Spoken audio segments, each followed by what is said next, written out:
Test 1, 2. Test 1, 2.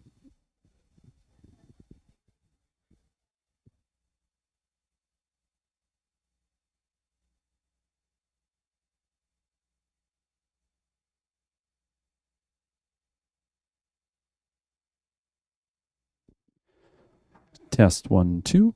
Test 1, 2.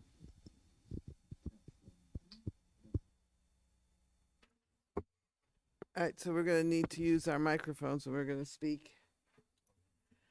It is now 7 o'clock. We are still missing a couple of council members, but I know that at least one is on his way.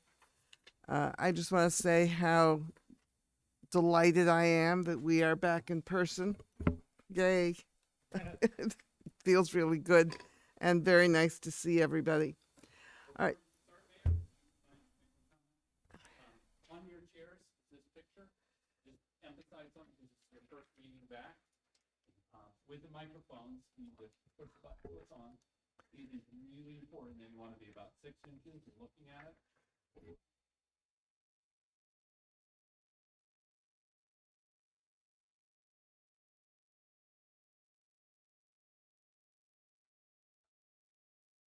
a quieter voice. The mic.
Thank you. For our listeners, we since we have not been in person for a while, Mr. Russell was giving us some hints, and we're also operating in a slightly different microphone system. So the instructions that you've just heard, if you are in the room, are particularly important.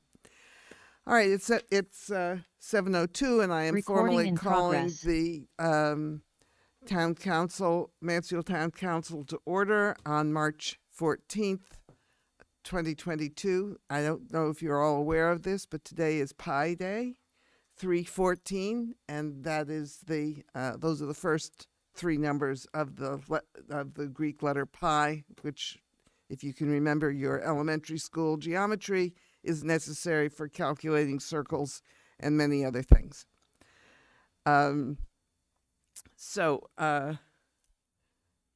Again, welcome everybody. The first order of business is always a roll call. Ms. Chain, we haven't seen you in a while, so congratulations for being here. And would you please call the roll? Glad to be here. Osberger. Here. Berthelot. Here. Bruder. Here. Coleman. Here. Frattoni. Kotchenberger. Here. Moran. Here. Shuren. Here. Shaken. Here. Thank you. All right, the next order of business is two sets of minutes, a regular meeting and a special meeting. Would somebody move approval of the minutes? I move to approve the minutes for February 28th. Is there a second? Seconded. Seconded by Mr. Bruder. Any comments, corrections, or improvements? Mr. Most certainly, a great improvement on the minutes. You know, thank you, Sarah Ann, for adding discussion and debate. Is there, are we ready for, okay, please raise your hand if you're voting in favor of approval of the minutes. Looks unanimous to me. Okay, there's a second set of minutes? Yes, I'd like to make a comment on the second set of minutes. yes. Um, They aren't on, we haven't got a motion, so can we get a motion to Sure. approve first? Move to approve. Mr. Shaken moves to approve. Have we got a second? Seconded. Seconded by Mr. Bruder. Mr. Coleman? yeah, I think there's a little more debate and discussion that could be included in the discussion on the water. Do you have a motion to make? I don't think it really needs a motion, does it, madam? Yes, motion, the minutes are on the floor, but they've been moved and seconded. If you wish to change the minutes, we need a motion to amend. I'd like to make a motion to amend the minutes for, But you need language. what's that? You need the language you Okay. want to add. I move to amend the minutes of March 9th, special meeting, To do what? to include discussion and debate about the Mansfield Middle School water system. I believe that is wait.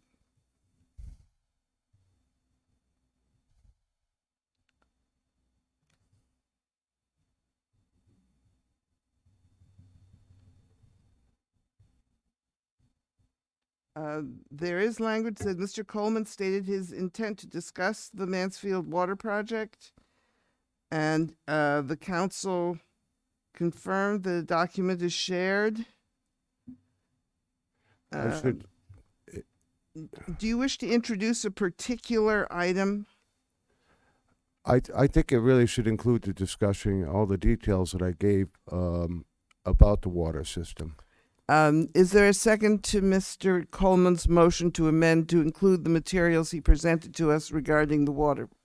Yes. Mr. Shaken? I second the motion. Hmm? I second Mr. Coleman's motion. Okay. I thought, all right. Comments on Mr. Coleman's motion? Mr. Shaken? I agree with Mr. Coleman. He presented a document to us via email that is not included in the minutes or in our packet for this meeting. That ought to be part of the minutes for the meeting. Okay. That any- document will cover just about everything I said, so that would suffice. Thank you, Mr. Shaken. Okay. Any further comments, questions? Are we ready to vote?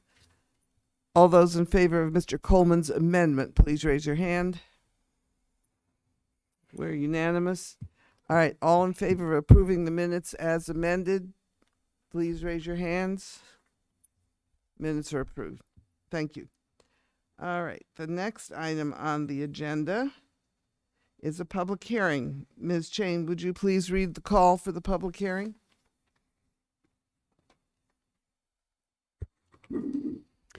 The Mansfield Town Council will hold a public hearing at 7 p.m. at its regular meeting on March 14, 2022, regarding the town of Mansfield's proposed uses of its American Rescue Plan Act, ARPA funding allocation.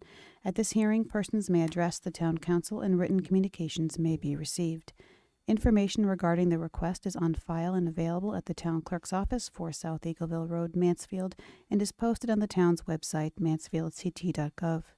Dated at Mansfield, Connecticut, this 4th day of March, 2022. Thank you. Before we start the hearing, I want to say that I have asked Mr. Aylesworth to describe this proposal in the briefest manner. The materials are in the packet. I would recommend that everybody go beyond the slide presentation and look at the more detailed description of the proposals. We have a long agenda tonight, and I'm doing this in the interest of getting us out before midnight. So, or even before 10, if we have any luck at all. But in any case, Mr. Aylesworth, would you make your brief presentation? Thank you, Madam Mayor.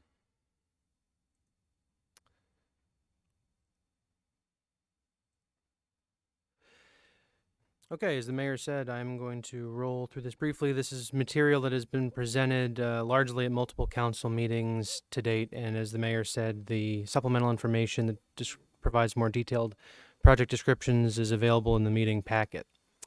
To briefly recap, the American Rescue Plan Act, otherwise known as ARPA, is a $1.9 trillion funding package that was designed by Congress to stem the effects of the COVID-19 pandemic. Of that $1.9 trillion in funding, $350 billion is going to states, local governments, and tribal governments. Of that, $2.5 billion roughly is going to the state of Connecticut. And of that, the town of Mansfield will be receiving roughly $7.5 million spread across 2 tranches, each just under $3.8 million. The eligible uses of ARPA funding are many.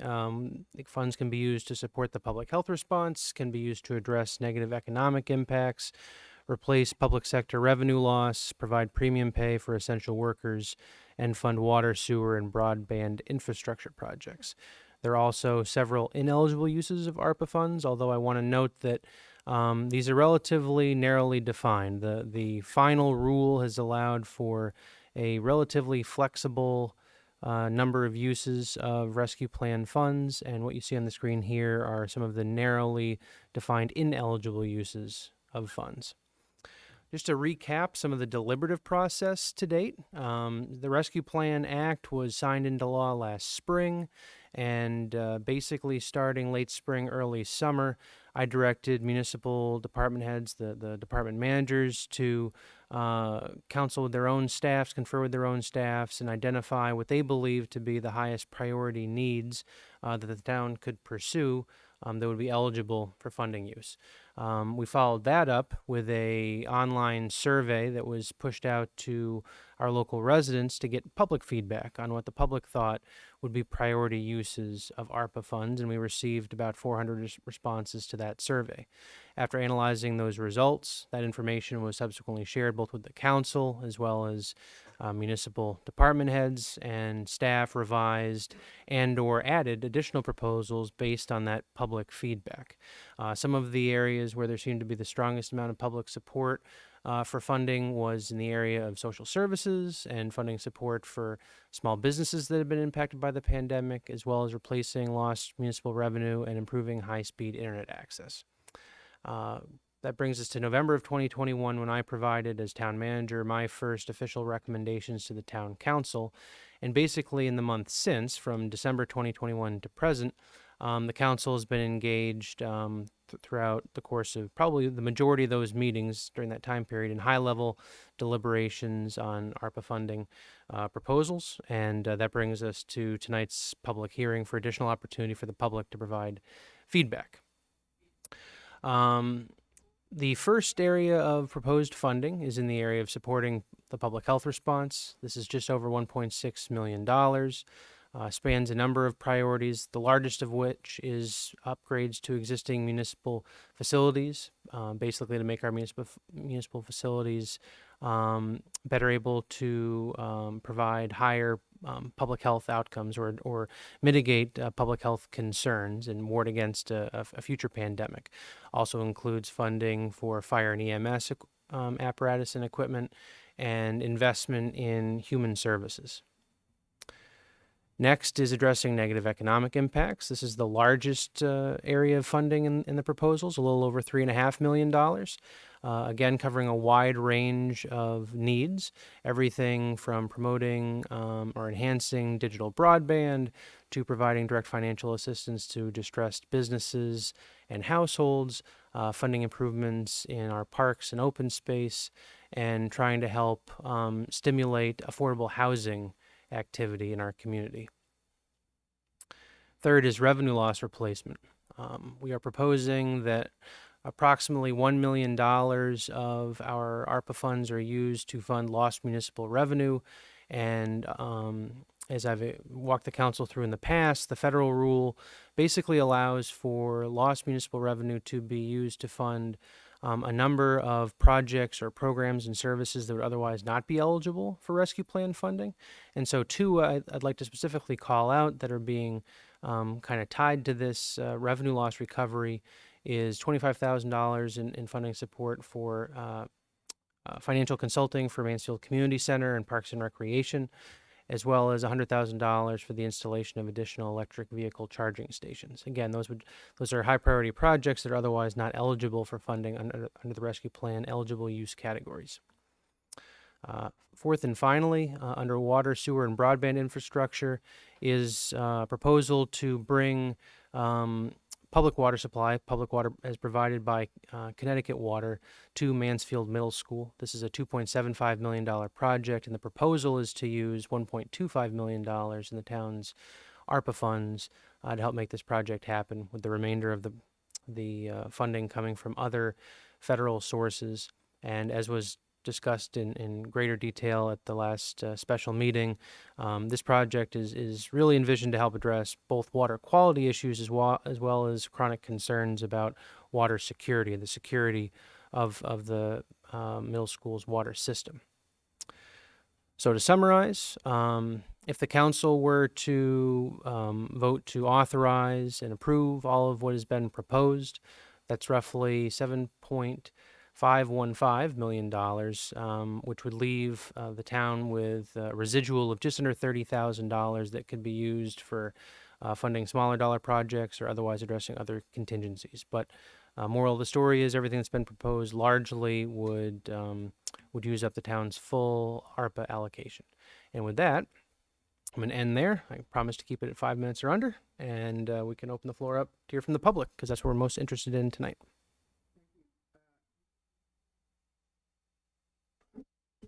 Thank you.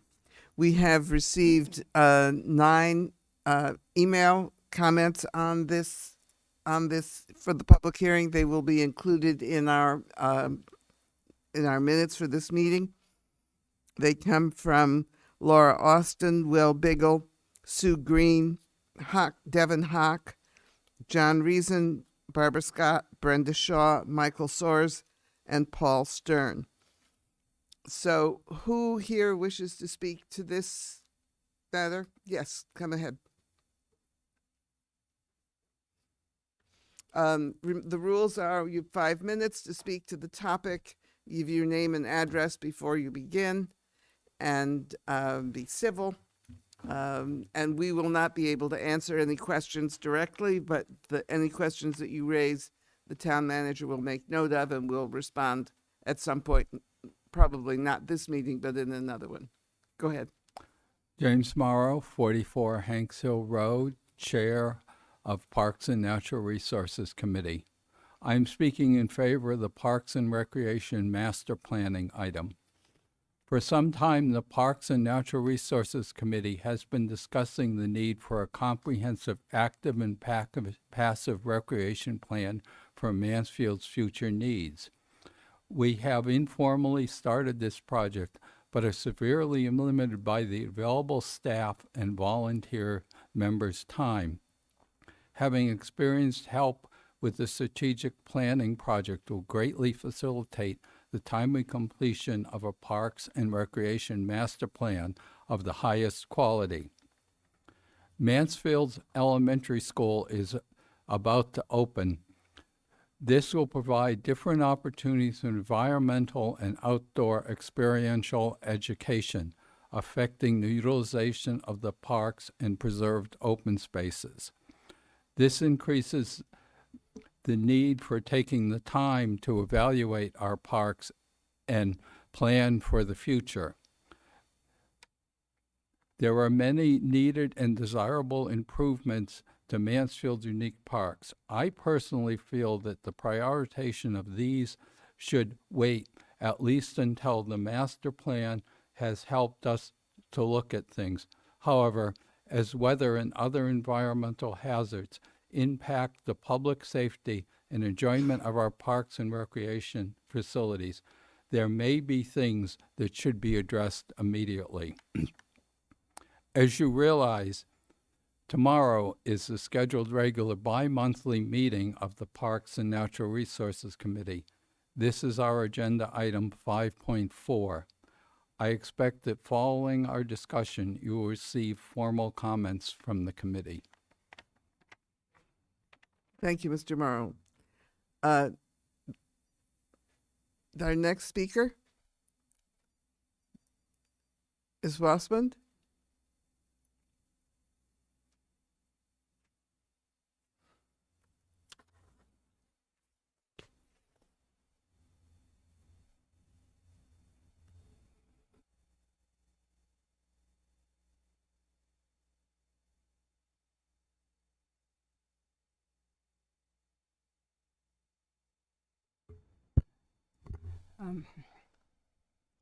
Betty Wassman Stores, Connecticut.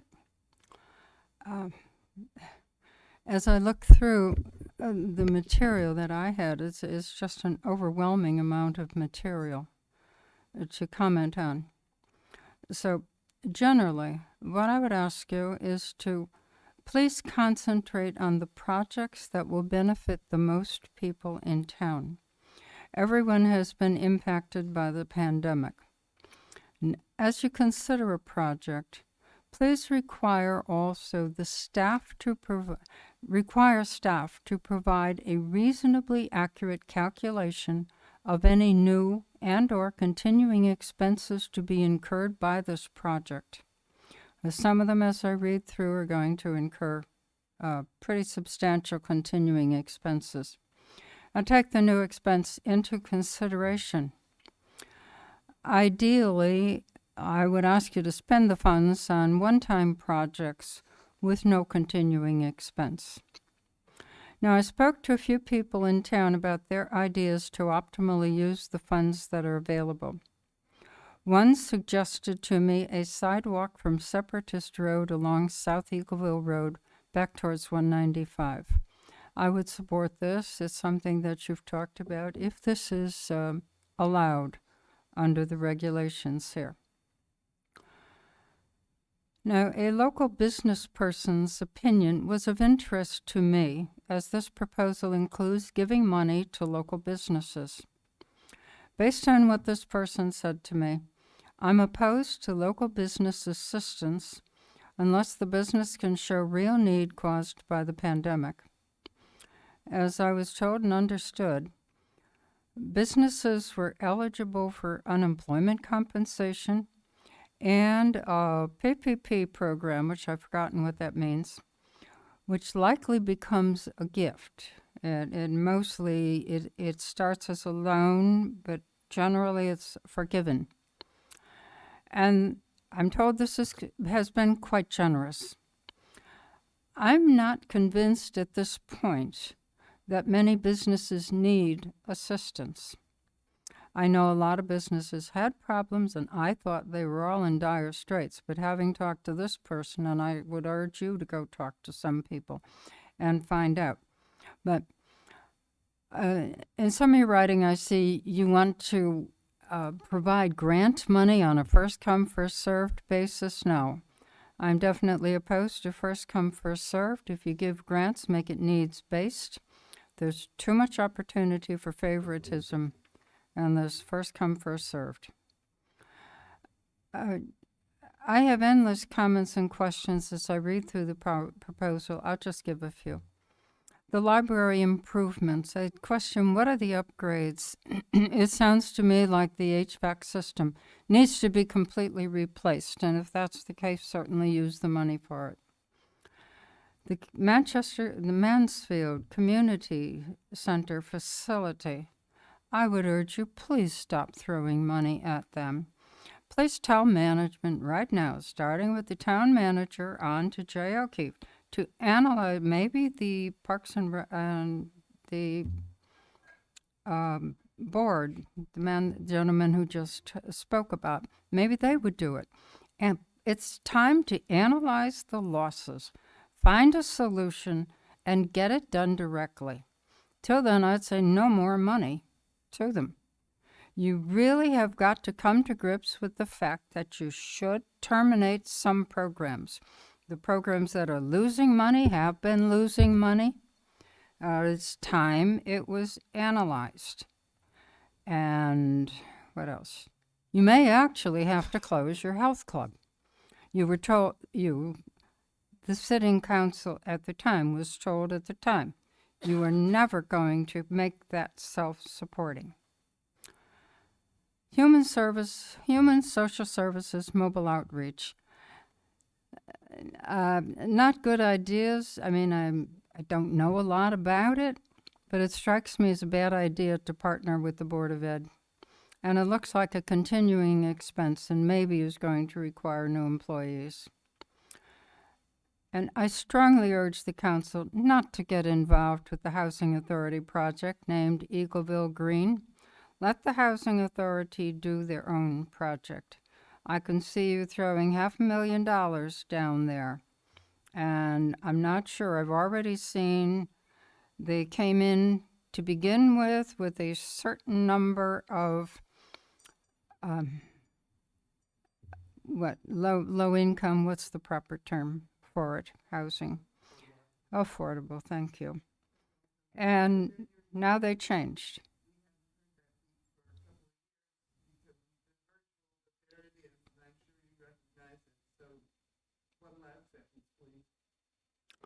Okay. I have just a couple of things here. And I did ask you to waive your requirements because how many people do you have here? And these are the people that have taken the time to think about it, but you will not give more than 5 minutes. Okay. I will finish that. I hope the special meeting of last Wednesday convinced you that the water line to the middle school is not needed. I must comment, if public water is so necessary to protect our students, why was the new elementary school located without public water and downstream from a long-standing landfill? Doesn't sound like a good idea to me. Thank you.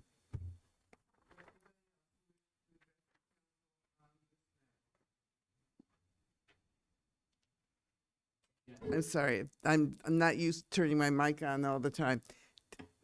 Please come forward.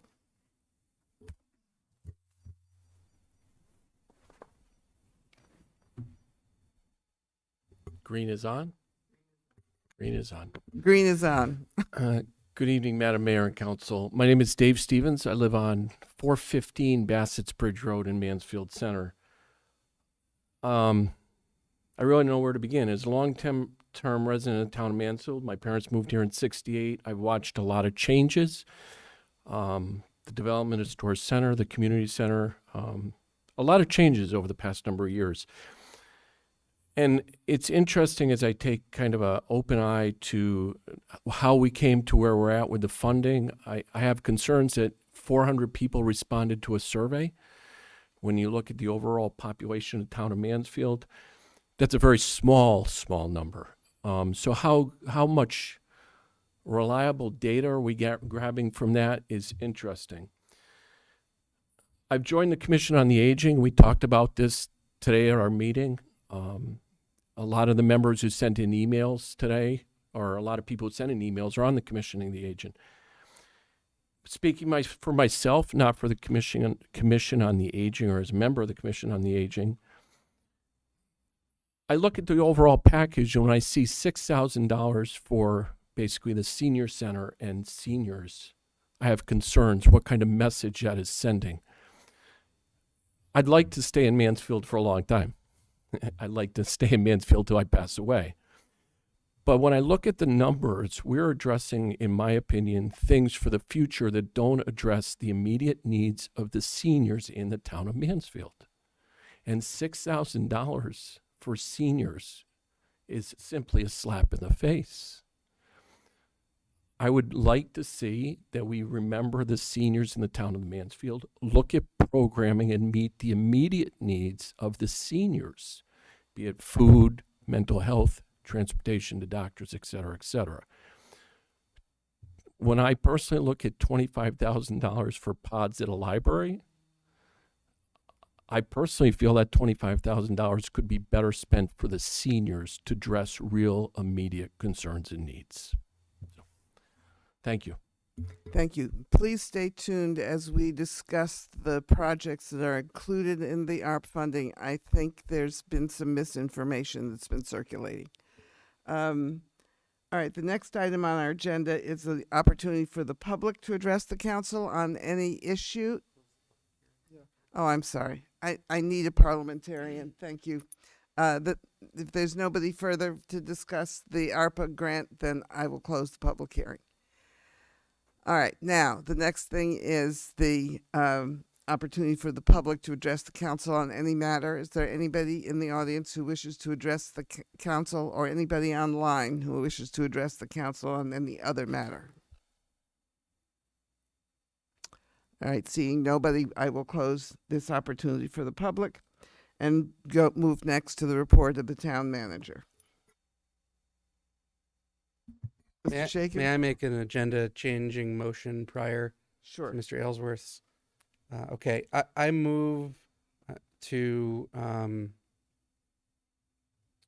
I'd like to bring some of our guests through the meeting prior to us spending a fair amount of time talking and deliberating about a number of things. So I would like to move to rearrange basically the agenda this way. First of all, to move item 10C and item 11A, which is our discussion around the new school building construction update and the executive session that is related to it, to follow item 9A, so to follow our hopefully brief COVID-19 report, and then further to move the town of Mansfield proposed voter redistricting plan to immediately follow that agenda item. So our new agenda would insert two of our items of new business into the middle of old business. So we would go old business A, COVID-19, then we would insert new school building construction update in the executive session, and following that, 10A, the town of Mansfield proposed voter redistricting plan, at the conclusion of which we would begin our deliberation on ARPA funding and then proceed with our remaining agenda. Is there a second to Mr. Shaken's motion? Seconded. Seconded by Mr. Bruder. Would you like to speak to your motion? Only briefly, I see on Zoom some folks from other bodies, the Board of Ed and the Building Committee, and in the audience here, both of our registrars, and aside from other staff, I think it makes sense to get them through as quickly as we can. Any further comments on this proposal? Are we all ready to vote? All those in favor of adjusting the agenda to meet these, to provide this, please raise your hand. It's adopted unanimously. All right, so the next, are there any other agenda adjustments that people wish to make?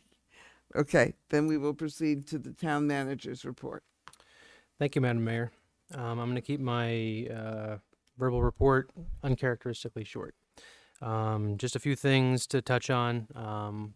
Continuing to work on polishing and finishing up the 2022-2023 operating budget proposals and capital improvement plan proposals that will be shared with the council later this month. This past week, we had our 10th and final session of the Mansfield Local Government Academy.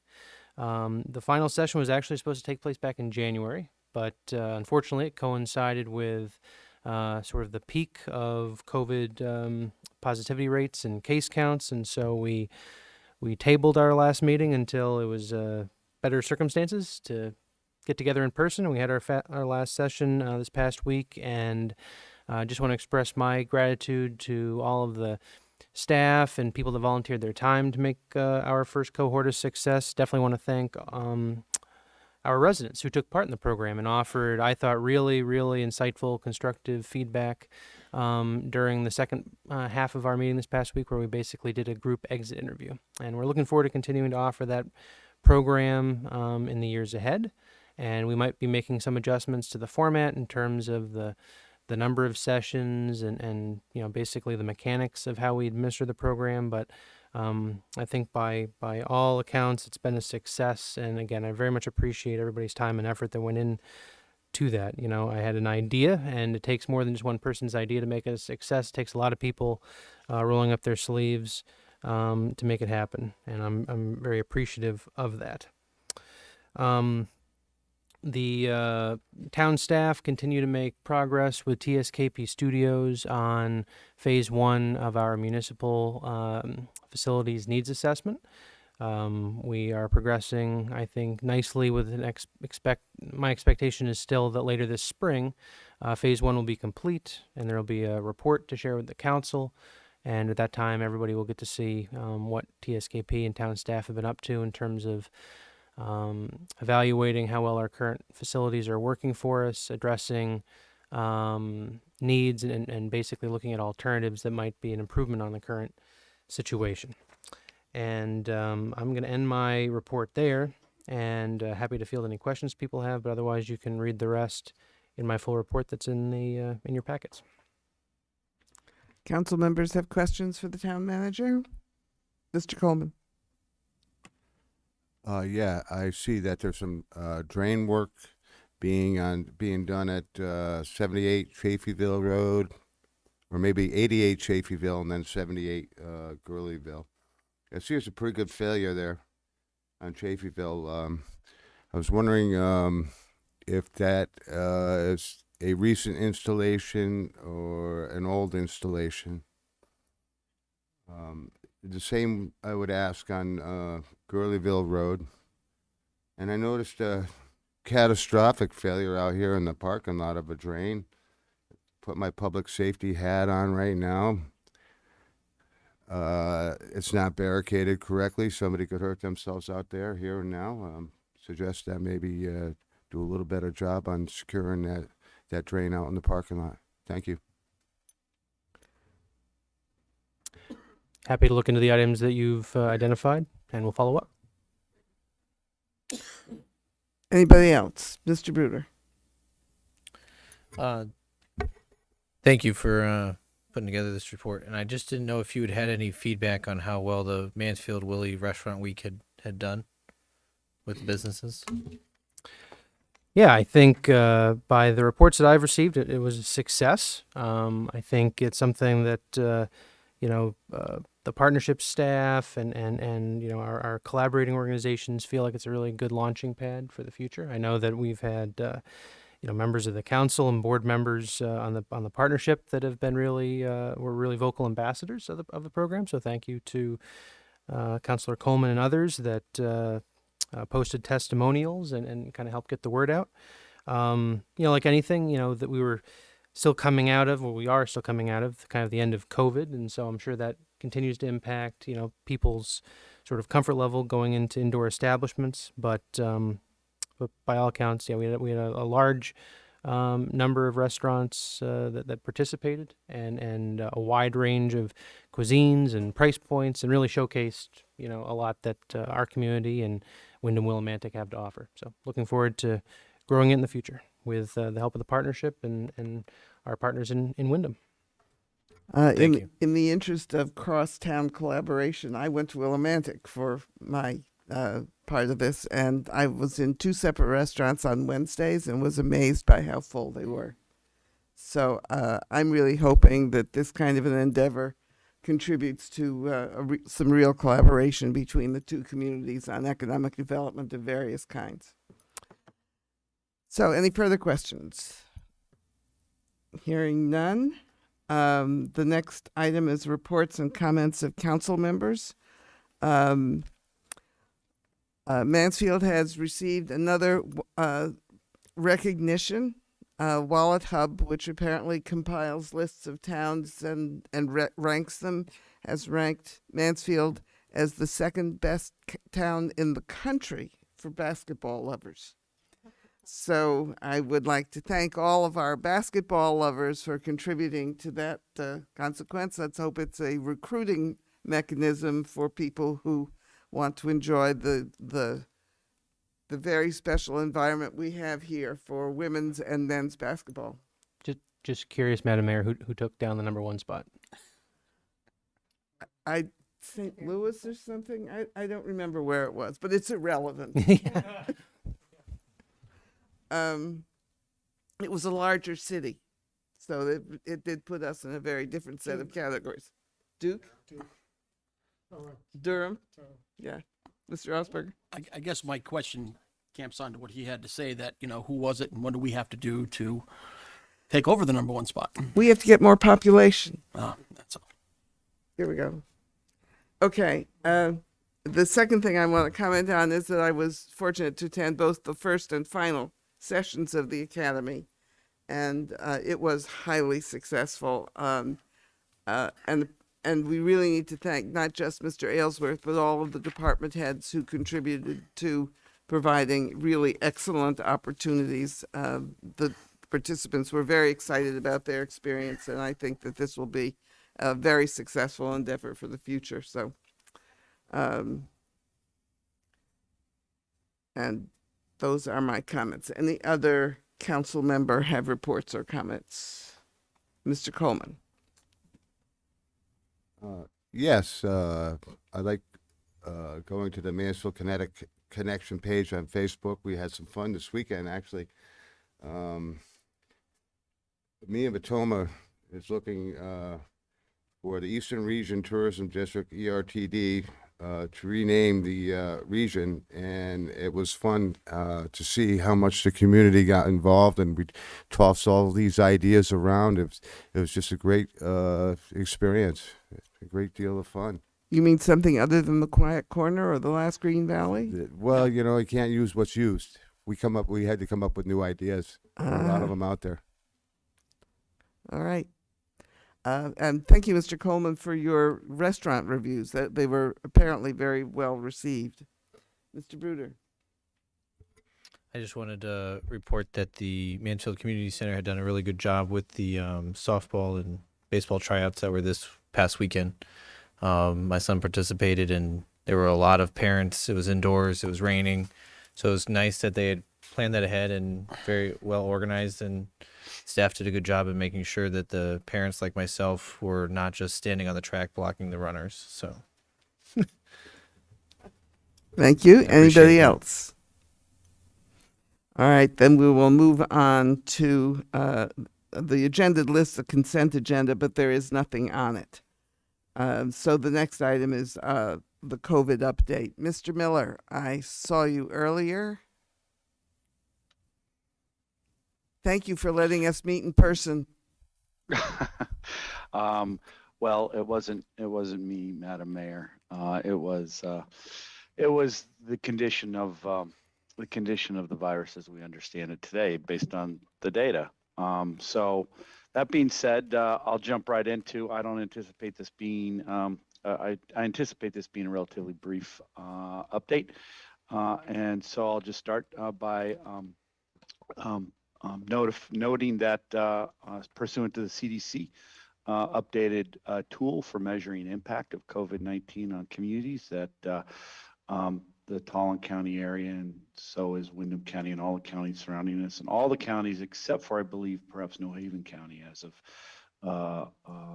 the other day, are all still in the green or lowest level category, which is good news. And that's supported by the local data. Mansfield just had 4 cases for the week ending March 5th. And for the health district, we were down to 20 cases, and that's the lowest number of cases we've had for any given week since June 2021. So those numbers remain low, and this is at the end of what is effectively an 8-week downward decline. And hopefully even that continues further. For the state health department's part, they measure the risk of transmission in the community at 6.7 cases per 100,000 for the week ending, again, March 5th.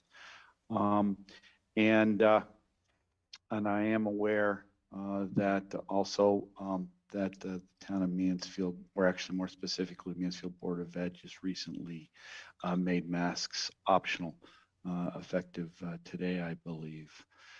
So I'll leave it there and be glad to answer any questions that members may have. Thank you. Council members have questions of Mr. Miller? Mr. Coleman?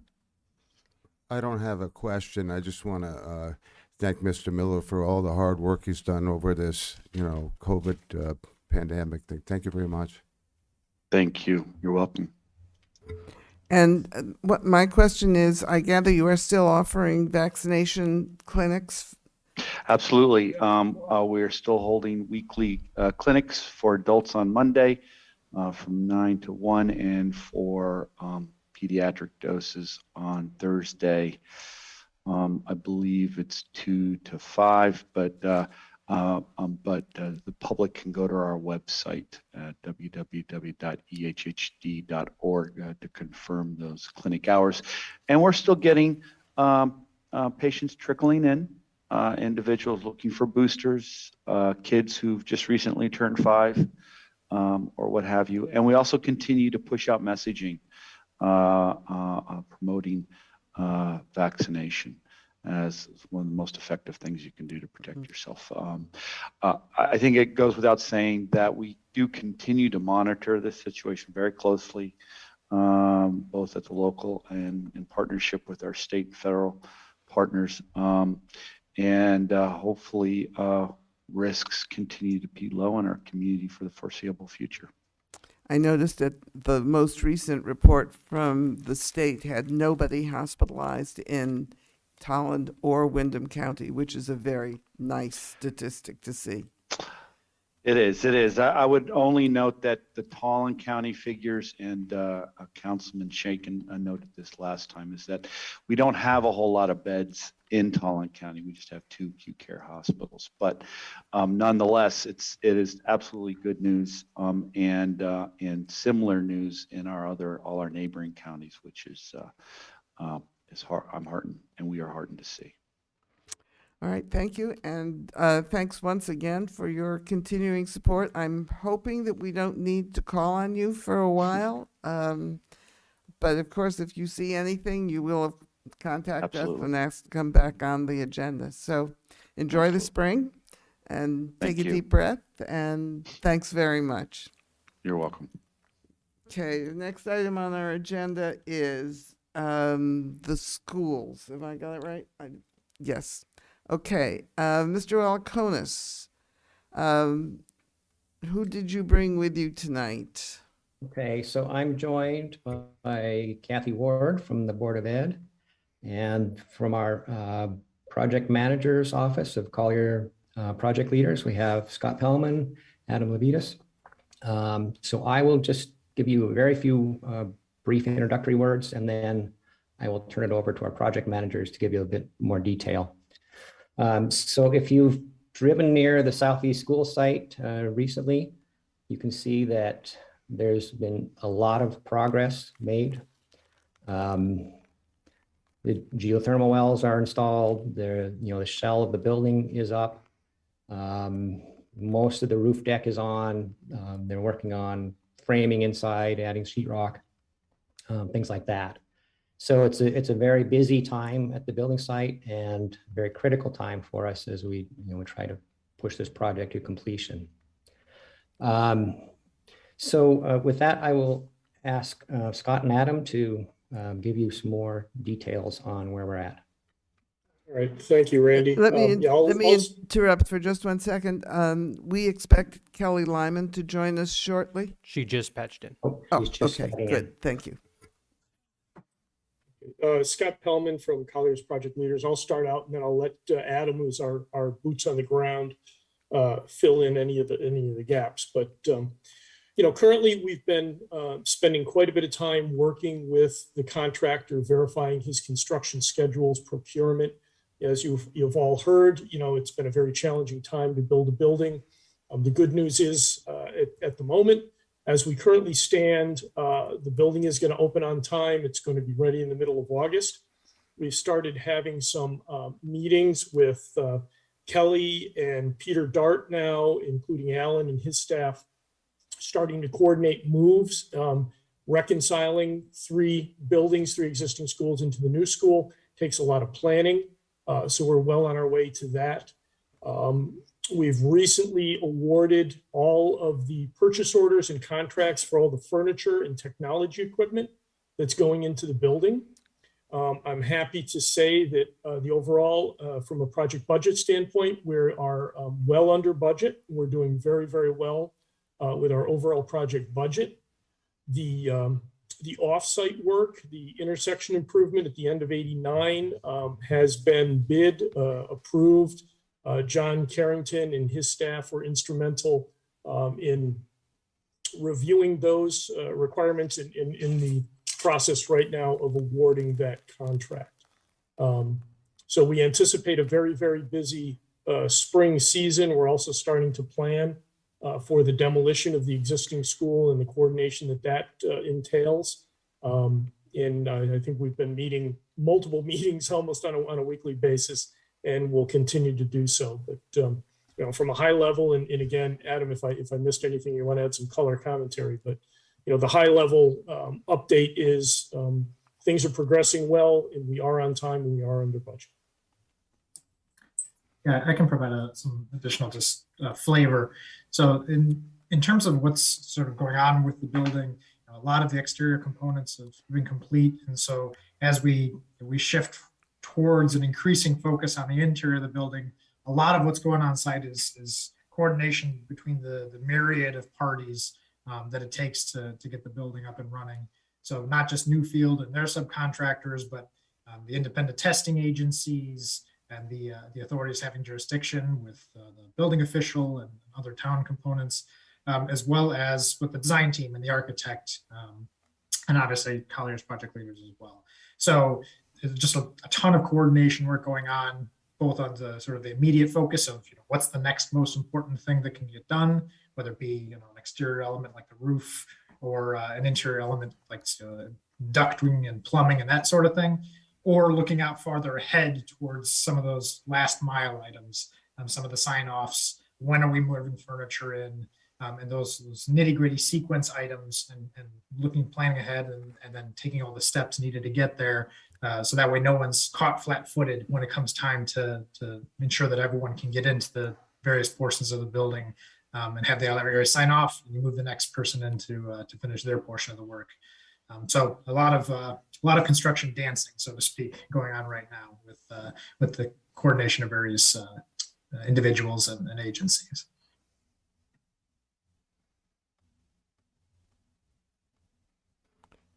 Anything further from Ms. Lyman? Would you care to comment on where we are?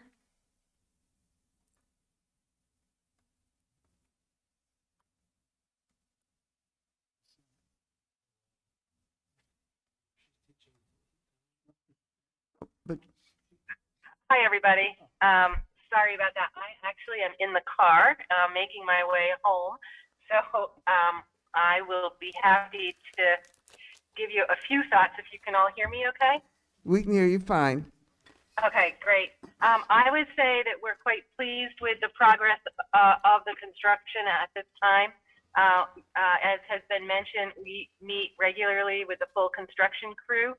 So I think we have a good understanding of the challenges before us, as well as all of the successes up until this point, where we've been doing a tremendous amount of work in the schools with teachers preparing for this big transition. And so I really feel like as a school district, we've been working on two critical elements, both the construction and the actual transition itself. And, I think everybody's just hoping for good weather this spring and lots of opportunity to get the site finished. And we're feeling pretty good about where we are. Thank you. Members of the council have questions? Mr. Shaken? Thanks. I want to confirm what I think Scott said, and because I know there was a public presentation about a month ago where they sort of was some discussion around contingency planning and some discussion at the school building committee as well for what happens if the building isn't ready, or more importantly, maybe if Southeast hasn't been demolished by the beginning of school. So am I correct to understand that as of today, at least, the projection is still very much on track to have the building open for the first day of school in September?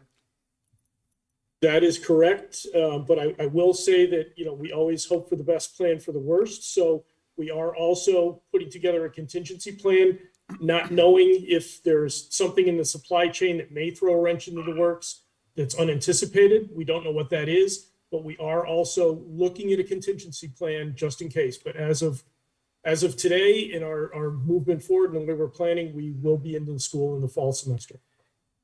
And just for my edification, since I didn't go to that meeting, others may know better, but am I correct that there really is no way to open the school unless the existing Southeast school is demolished prior to the beginning of school? If the building were substantially complete, but Southeast had not yet been able to be demolished, is there a possibility to sort of demolish in pieces while school, in second shift after school's out, or demolish over Columbus Day weekend or something along those lines, such that you could open the school prior to that building being demolished and removed from the site?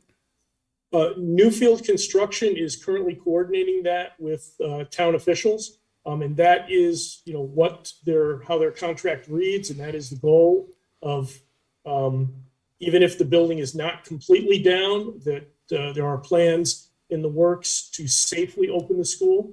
And that's their purview. And in Newfield, we are watching that closely, and they're coordinating that currently with the town. And then just a note to Kelly and to the Board of Ed, I just want to appreciate how much you have brought students into the completion of the new school.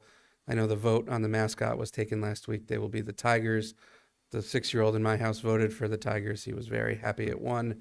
And so I appreciate all of the work that you guys have done to bring folks together. I think the first coordinated PTO meeting for the new school is tonight as well. And so it sounds like all of those things are going along quite well. So thanks for all the work you've done to make this a seamless transition for the kids.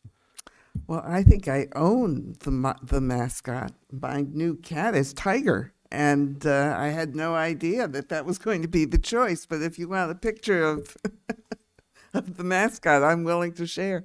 Any other questions, Mr. Coleman? Yes, thank you, Madam Mayor. I have so many questions, but I'll keep them limited because we don't have all night. I'm going to start with the ground up. How many geothermal wells are actually on the site? I believe it's 66. You said 66? Correct. Okay. Okay. How much casing? I would think the bedrock would be somewhere around 80 feet over there. The wells have been drilled and tested. I'm not in a position to comment on the very specifics of the wells themselves, but there have been reviewed by the design engineers, drilled appropriately by the well testing company, and are currently being certified. It is not a closed loop system, correct? No, it is a closed loop system. Okay. There is no concern for any contamination or anything going out. It's a closed loop system. Okay. Are you aware of the landfill that's 4,500 feet away from there and the possible contamination if one of those wells isn't set to the bedrock?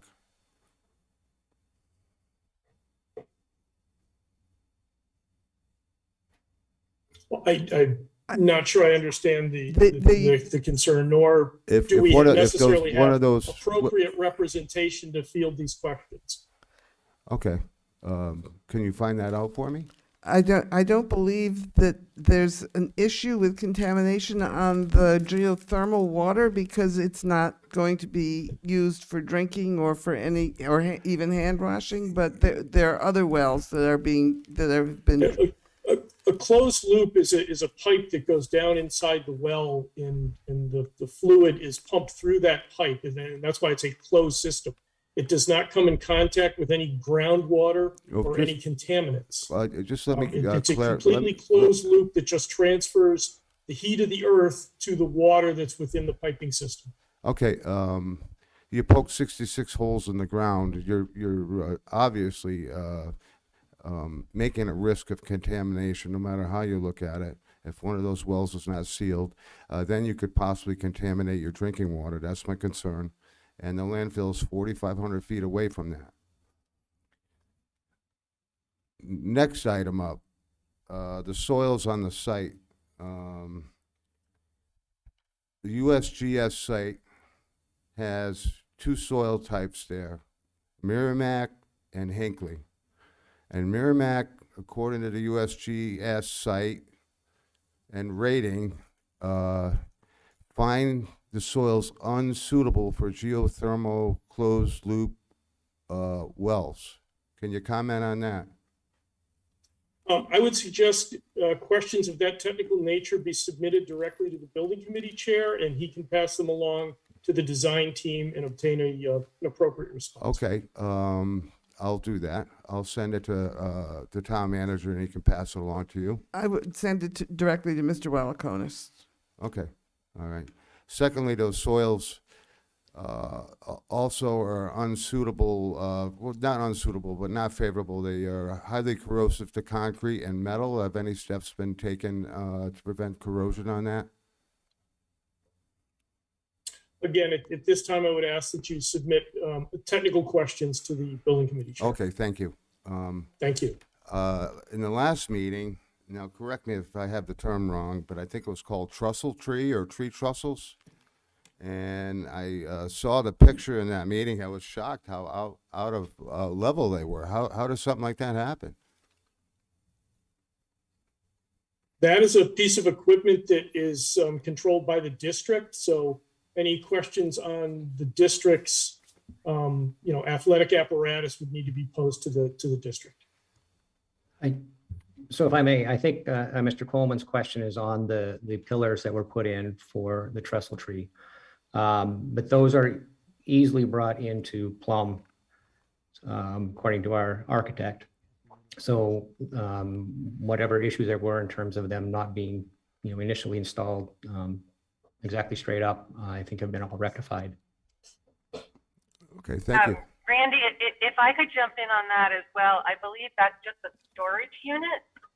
So the trestle tree is not a component of the building, structural or otherwise. Those poles are just there to help us store a piece of equipment called trestle tree. Thank you, Kelly, for clarifying that. Now on committee selection, exactly how was the school building committee selected? The school building committee was selected by the superintendent of schools and Mayor Paul Shapiro, under the instruction of the town council. They were asked to find teachers, parents, members of the public, people with some building experience. I don't remember what the other qualification was, but the names of the members were brought both to the Board of Ed and to the town council and approved. Thank you, Madam Mayor. Now, was there an application process where people looked over an application or qualification of people on the school building committee? I think this was this did not go through the committee of committees, but I know that both the mayor and the superintendent of schools reviews the qualifications of everybody who they selected. Mayor, just a point of clarification. I believe it was the Board of Ed chair, not the superintendent, who had those conversations. You're right. with the mayor. It was the Board of Ed chair. It was Ms. Ward. Okay, so no application process. No. Okay, that's unusual. Next would But I be- will say the people they chose have been extremely productive, very collaborative, and as you can tell by the fact that we have an absolutely splendid proposal and it is being carried out within budget and on time, speaks to the quality of the people we have doing the work. Thank you, Madam Mayor. One last question. The bid process, both our consultant and the contractors that are working on the job, what exactly was the bid process on that? I believe, and Mr. Aylesworth can follow up, and Mr. Wallakonis, but as a member of the board, there have been formal bid processes for everybody hired, following the town's purchasing requirements. Was it selected from the state list? I can't speak to the process that was followed for the project manager that predated my time. I would defer to others that were part of that selection process. I can say that when it came to the selection of a general contractor, and this will be discussed in more detail later this evening. The process that was followed was open and competitive. The state officials had provided no feedback or influence over that process. We ended up awarding the contract to the lowest bidder for the project. Okay, I'll hold the rest of my questions in regards to that till later on in the meeting. Thank you. Mr. Shagan? I was going to follow that line unless I will and move on to the next thing that's on our agenda, which is an executive session to talk about some of those things in more detail, given the situation at the state. But I can hold on that if folks have other bid selection or state influence questions for now. All right, are there other questions? If not, then I will move that we enter into executive session briefly, hopefully to discuss strategy negotiations with respect to pending claims or litigation in accordance with Connecticut General Statute Section 1-206B, and that to that executive session, we invite the town manager, Randy Wallaconis, Kathy Ward, Scott Pellman, Adam Levitis, Kevin Deneen, and Kelly Lyman. Is there a second? Seconded. Seconded by Mr. Bruder. Clear the room. Clear the room. So I just want to, as a housekeeping matter, I want to let people know that are tuned in. You can either log off and log back in, or if you stay on, I will try to manually move you to the waiting room, and then we'll admit you back in from the waiting room so that you don't have to actually exit the meeting yourself. We need a vote on all in favor of going into executive session. It is unanimous. All right, so we will turn off everything except for the members of the executive session.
I'm just waiting for him to tell me that the booth is ready for me to start the recording.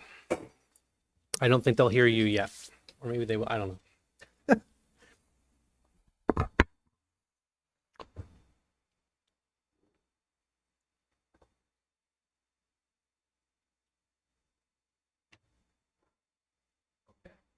Recording in progress. All right. We have had an extensive discussion of the potential legal issues regarding the school committee, and I would like to read a draft statement for the council's approval. Mr. Aylesworth will put it up on the screen for people to see. It reads as follows. Statement from the Mansfield Town Council about the state's Office of School Construction controversy. In recent months, there's been increasing reports about allegations. Can you expand this one on the screen so I can see it? There we go. In recent months, there have been increasing reports about allegations that Konstantinos Diamantis, formerly the director of Connecticut's Office School Construction Grants and Review, worked to influence local municipalities to hire certain contractors for state finance school projects. Mr. Diamantis, who was put on administrative leave by Governor Lamont in October, has allegedly pressured some communities to step out of the normal bidding process and appoint construction companies that had pre-existing relationships with the state. The Town Council, in cooperation with the School Building Committee and the Board of Education, has investigated whether Mansfield's dealings with the Office of School Construction resulted in any such influence, or whether our community might be involved with this investigation. On behalf of Mansfield's elected officials, we want to assure the taxpayers of Mansfield that at this time there does not appear to be any link between our Mansfield Elementary School project and the ongoing investigations into the actions of state officials.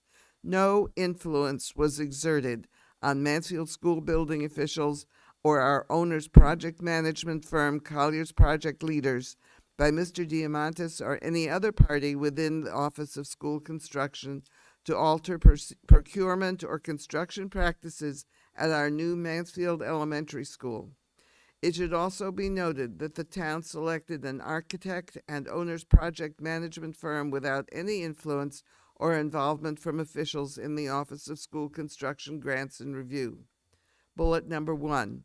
Many of the improprieties associated with the investigation include specific contractors and pressure imposed on municipalities by certain state officials to use those specific contractors. Mansfield was not pressured into selecting a state-preferred contractor, and the town followed the regular required public bidding procedures for contractors bidding for the new elementary school. The process was an open, public, competitive bidding from multiple general contractors. The town ultimately selected the lowest responsible bidder, Newfield Construction. The town of Mansfield had, bullet number 3, the town of Mansfield has not received any indication from the state that the project's grants or reimbursement would be affected in any way by the contractor's selection for the school project. Bullet number 4. We will cooperate with the state of Connecticut if any investigation of our project should be undertaken. However, we want to underscore that the town has no reason to believe that the reimbursement rate of our new Mansfield Elementary School will be impacted by the Office of School Grants and Review controversy. Would somebody move the adoption of this statement? Mr. Shuren moves. Is there a second? Seconded by Mr. Coleman. Anybody want to comment on this statement? I will say that when the news first broke, we asked staff, we asked Mr. Aylesworth, and we asked the school building committee people to make sure that this was all true. We have been assured that by the staff, by our consultants, and by members of the school building committee and the Board of Ed that this was true. So as the statement says, we will cooperate if necessary. But we are secure that the project and its reimbursement rate are secure for the future. Anybody else want to comment on this? Then I believe we are ready to vote. All those in favor of adopting this statement, please raise your hand. And it has been adopted unanimously. Thank you, one and all. And my agenda disappeared. The next item on our agenda is the redrawing of election districts for the upcoming election. As you all know, the state has been redistricted. We have had a significant change in our House seat boundaries within the town of Mansfield. The southwest part of the state, which had been part of Brian Smith's district, part of the 48th, is now back under the 54th, where our representative is Greg Haddad. And we have lost a chunk of the northeast section of the town to District 50, which is represented by Patrick Doyle. I'm sorry, Boyd, Patrick Boyd. So the issue before us is redistricting voting places. The actual borders of the districts have been drawn. It's the voting places and the voting districts themselves that we are talking about tonight. Mr. Osberger. You moved the agenda around. Yes, 11. Yes. So in order to continue this discussion, would the registrars come forward? As everybody knows, we have a Republican and a Democratic registrar. Vera Ward is the Republican registrar, and Ann Grenadier is our Democratic registrar. I'm speaking from my left to my right, which actually puts you in the wrong sides, but welcome.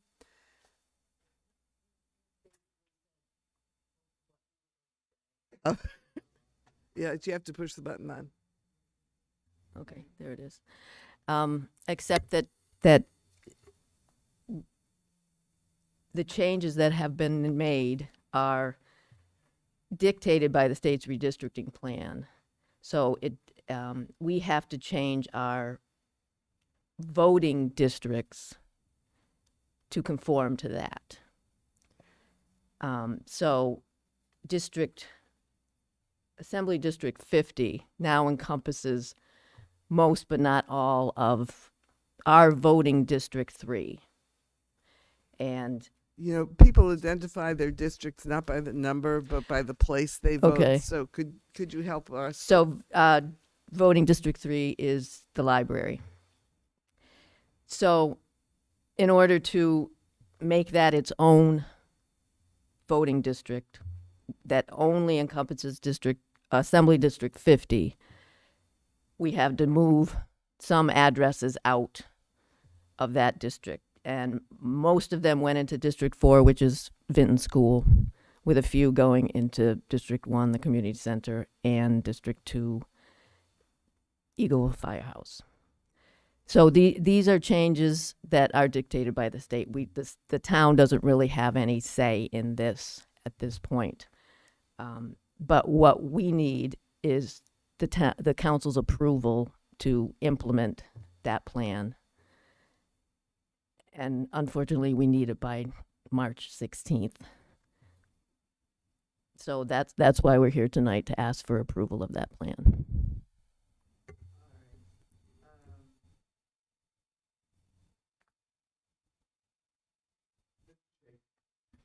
Sorry, Mr. Shakin, and for people watching us on screen, okay, now it's there.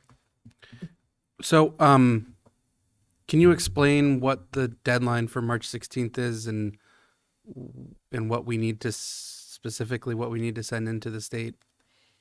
We need to send in a map of our new districts. As Okay. far as I know, that's all we have to send. And so first I have a question about the map. So we have a map in our packet that we have two maps. We have a hand-drawn one and then we have a computer one. On the computer map, which is on page 54, there appears to me to be a swath of parcels moving west on Gurleyville Road that are encompassed in this new District 3 in the 50th Assembly District. But then on the hand-drawn map that we have with a highlighter on it here, that district line runs accurate to what I have seen from the state legislature, which is that the new 50th district essentially runs along Codfish Falls to Elise Road, south along Chafeeville Road to 195. And so I'm just curious if there's an error in our packet in the map that's in there, or if it's just a weird drawing mechanism because people's parcels shoot out from the road or what. Yes. Are you referring to this one? No, the next page. And, okay. This one? Here, Ryan's pulling it up on the screen right now. Okay. It's page 54. Keep going. This one. Have you seen this one? Yes, that's the same map. That's the there. same one. So you're asking about 195? No, do And you see if it's, I guess it's blue. Let me just do a screen share. Okay. Sorry, I'll wait. Oh, the blue part of District 3? That proceeds west along Gurleyville Road, basically to Bundy Lane.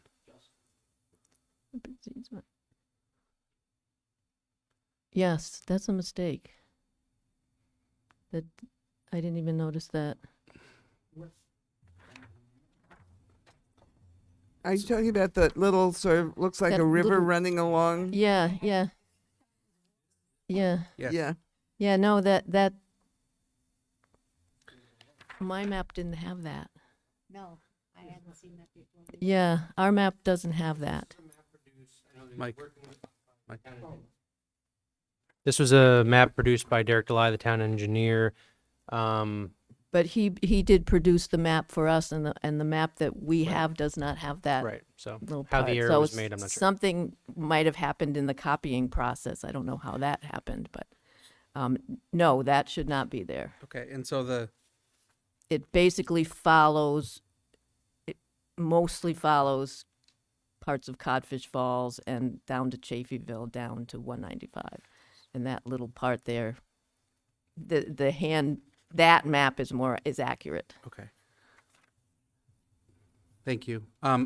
So with regard to the 16th deadline, my understanding from looking at the statutes and talking to the Secretary of the State's office is that we only need to make an official declaration essentially for which voters are living in the new 50th Assembly District, and that the rest of our town is in a single town district, the 54th, Greg Haddad's seat, and we don't yet need to make a decision about splitting the voters in the 54th district into different voting districts, that we wouldn't need to make that decision until sort of 31 days before the next election. Is that true?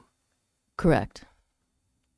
Okay. Because that's the town's decision, because it's not dictated by the new District 50. So we can, at a later date, make other changes, except for, we just can't change anything in Assembly District 50. So then this will become clear when I explain myself after I'm done asking questions, but just to make sure that I'm clear, so the motion that's proposed to us is to adopt 4 voting districts tonight, as you've proposed.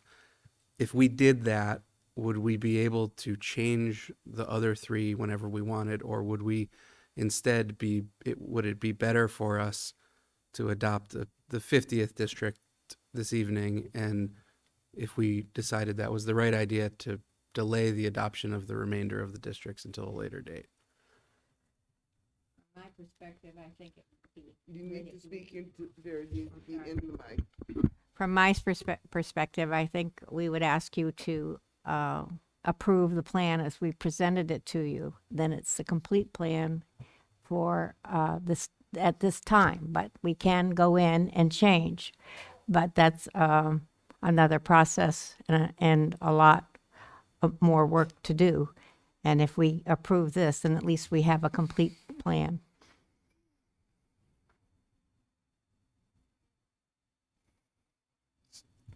Mr. Sharon, is your hand up? Yeah, I'm sorry. So if I understand correctly, your plan envisions the same 4 places people vote as now. That's right. But that, in terms of the 3, could be changed. Could be. That's our understanding. Yeah. It may not be that 2 of those places will be available for voting in the future. We understand that too, and Vinton that's Schools- another discussion, and we have other thoughts about that, and we think that District 4 will be handled just as well at another proposed polling place.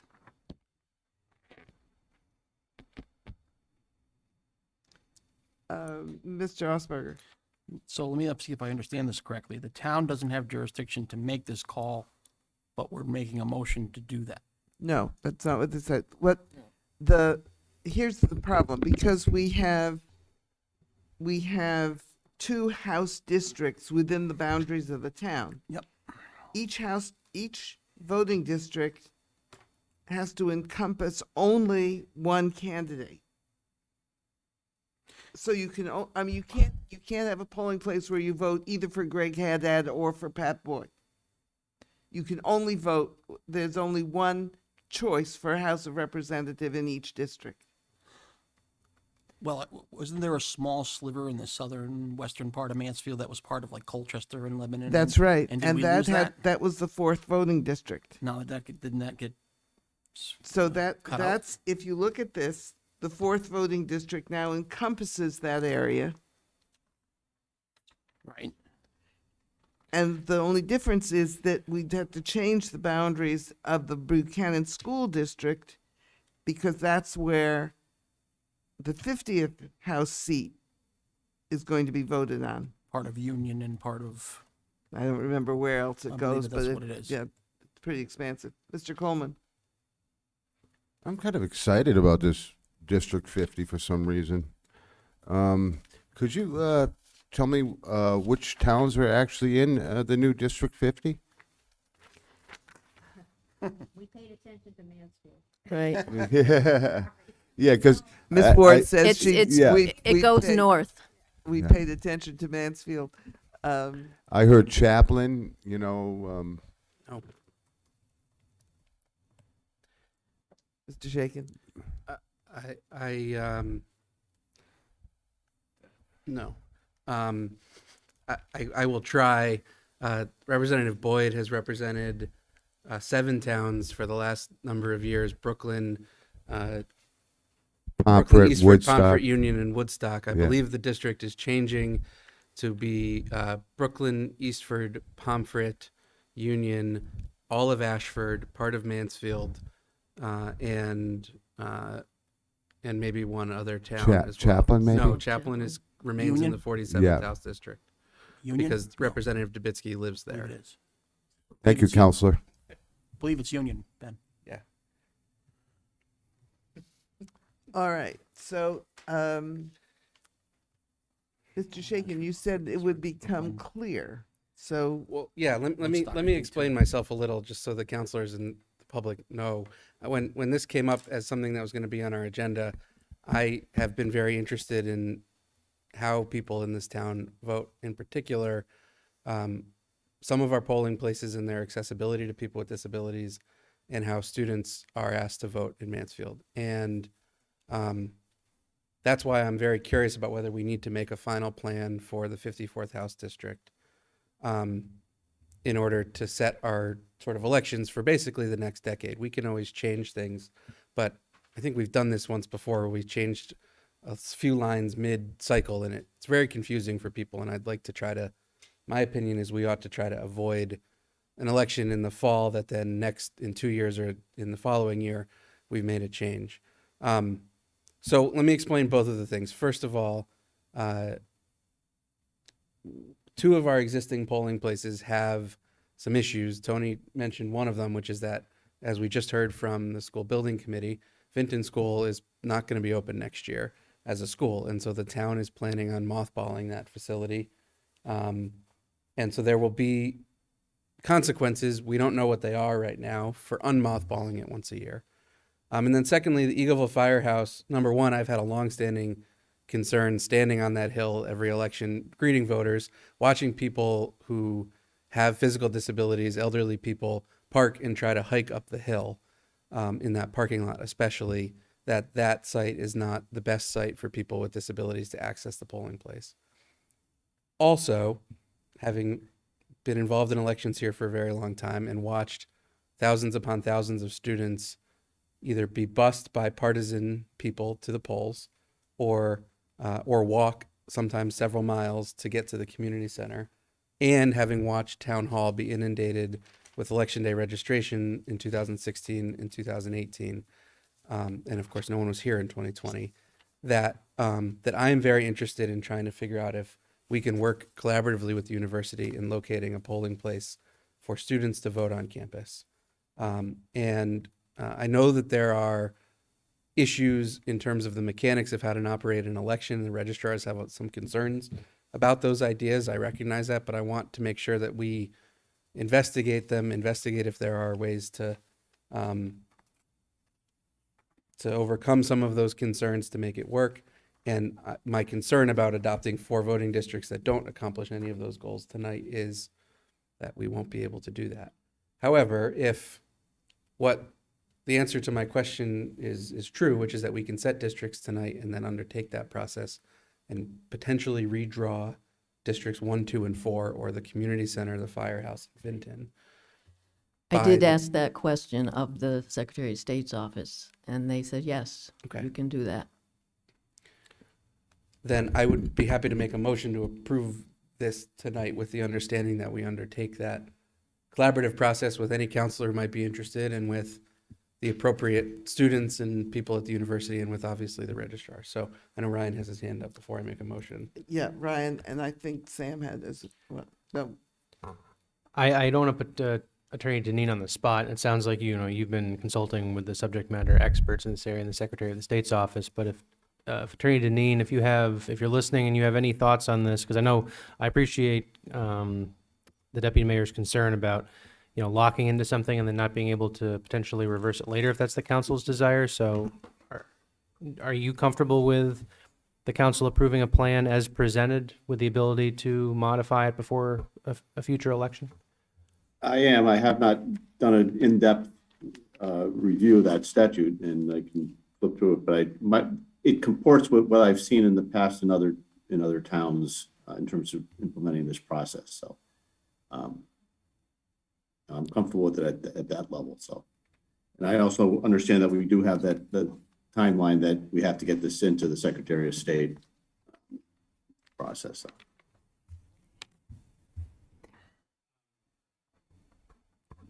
The town engineers corrected the map. It's a little clunky for me to get the correct version. I don't know if you feel it's necessary. I'll make a motion based on the handwritten map and just ask that the corrected computerized map show up in our next packet as a communication or something. Well, we're happy if you do approve, because that means everybody has a home. So I will move effective tonight to approve the proposed redistricting plan that was distributed in a handwritten map on our tables for the town of Mansfield as presented by the registrars of voters. I will second that. Seconded by Mr. Osberger. Since the motion included the map, I would assume that the map would be included in our minutes of this meeting rather than as a communication at another meeting. We have been talking about making it more available for students to exercise their constitutional rights to vote. And I think it would be really a good idea to explore with the university whether or not some kind of EDR and voting facility can be made available for them on campus. May I speak to that for a moment? Yes, Ms. Ward.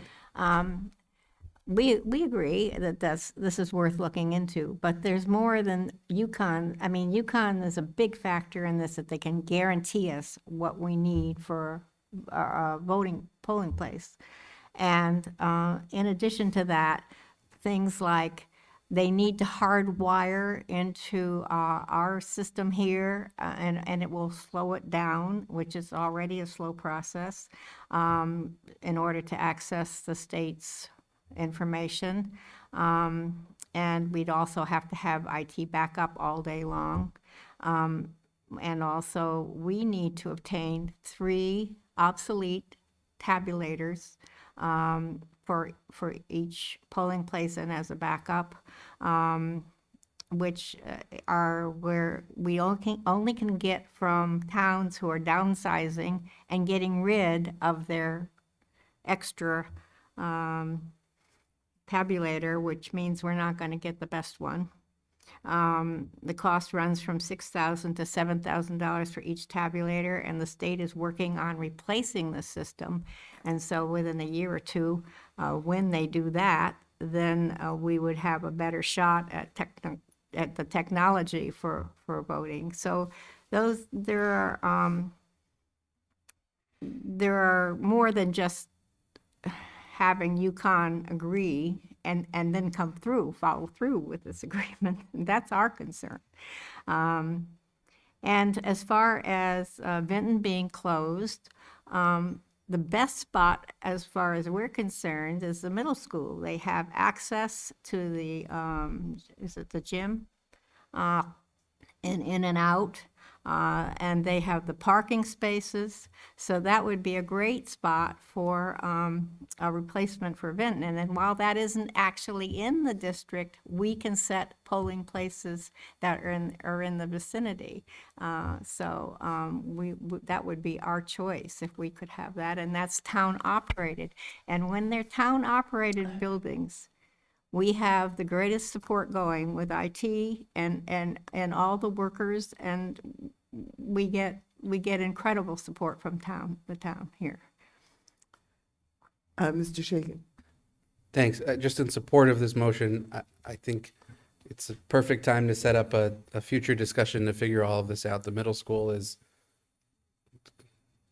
think alike, is a place I identified as another place on the southern side of town that could well serve the people who live in the 54th.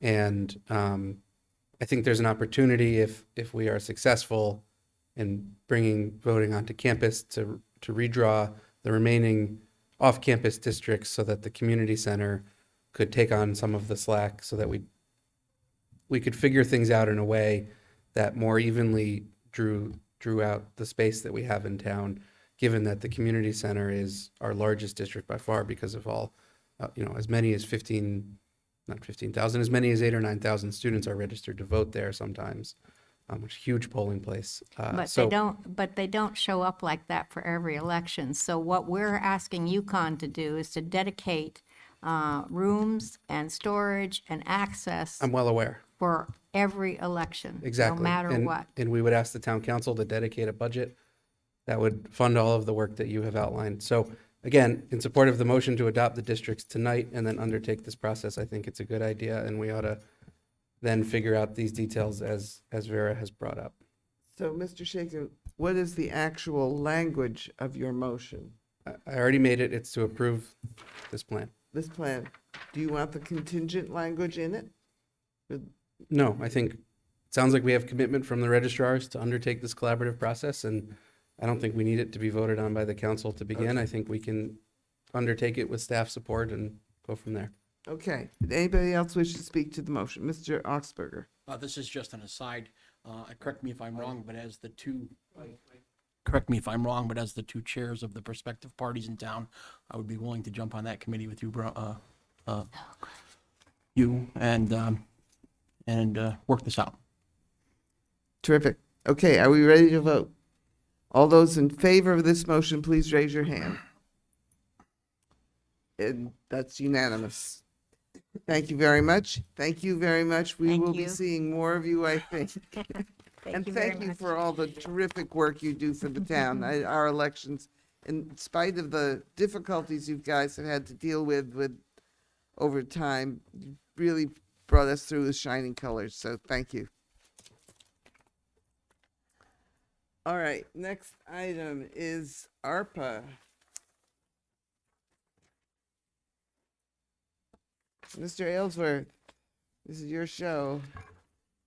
Sure. Well, I guess obviously this is an opportunity for the council to provide some substantive feedback on everything that has been presented and contemplated and proposed to date, as well as perhaps some, if the council is so inclined, some feedback on or consideration of the feedback provided during tonight's public hearing. But just to remind everybody, you know, one of the things the council really has to do first and foremost is in advance of a hard deadline at the end of April, the town has to submit a report to Treasury outlining what exactly its plan is for use of our first tranche of the funding. So basically 50% of the funding.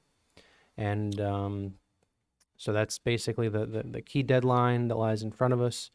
But as I understand it, I understand that the council has some additional feedback on projects beyond the 50% mark that you stand ready to offer. So I'd be looking forward to hearing it.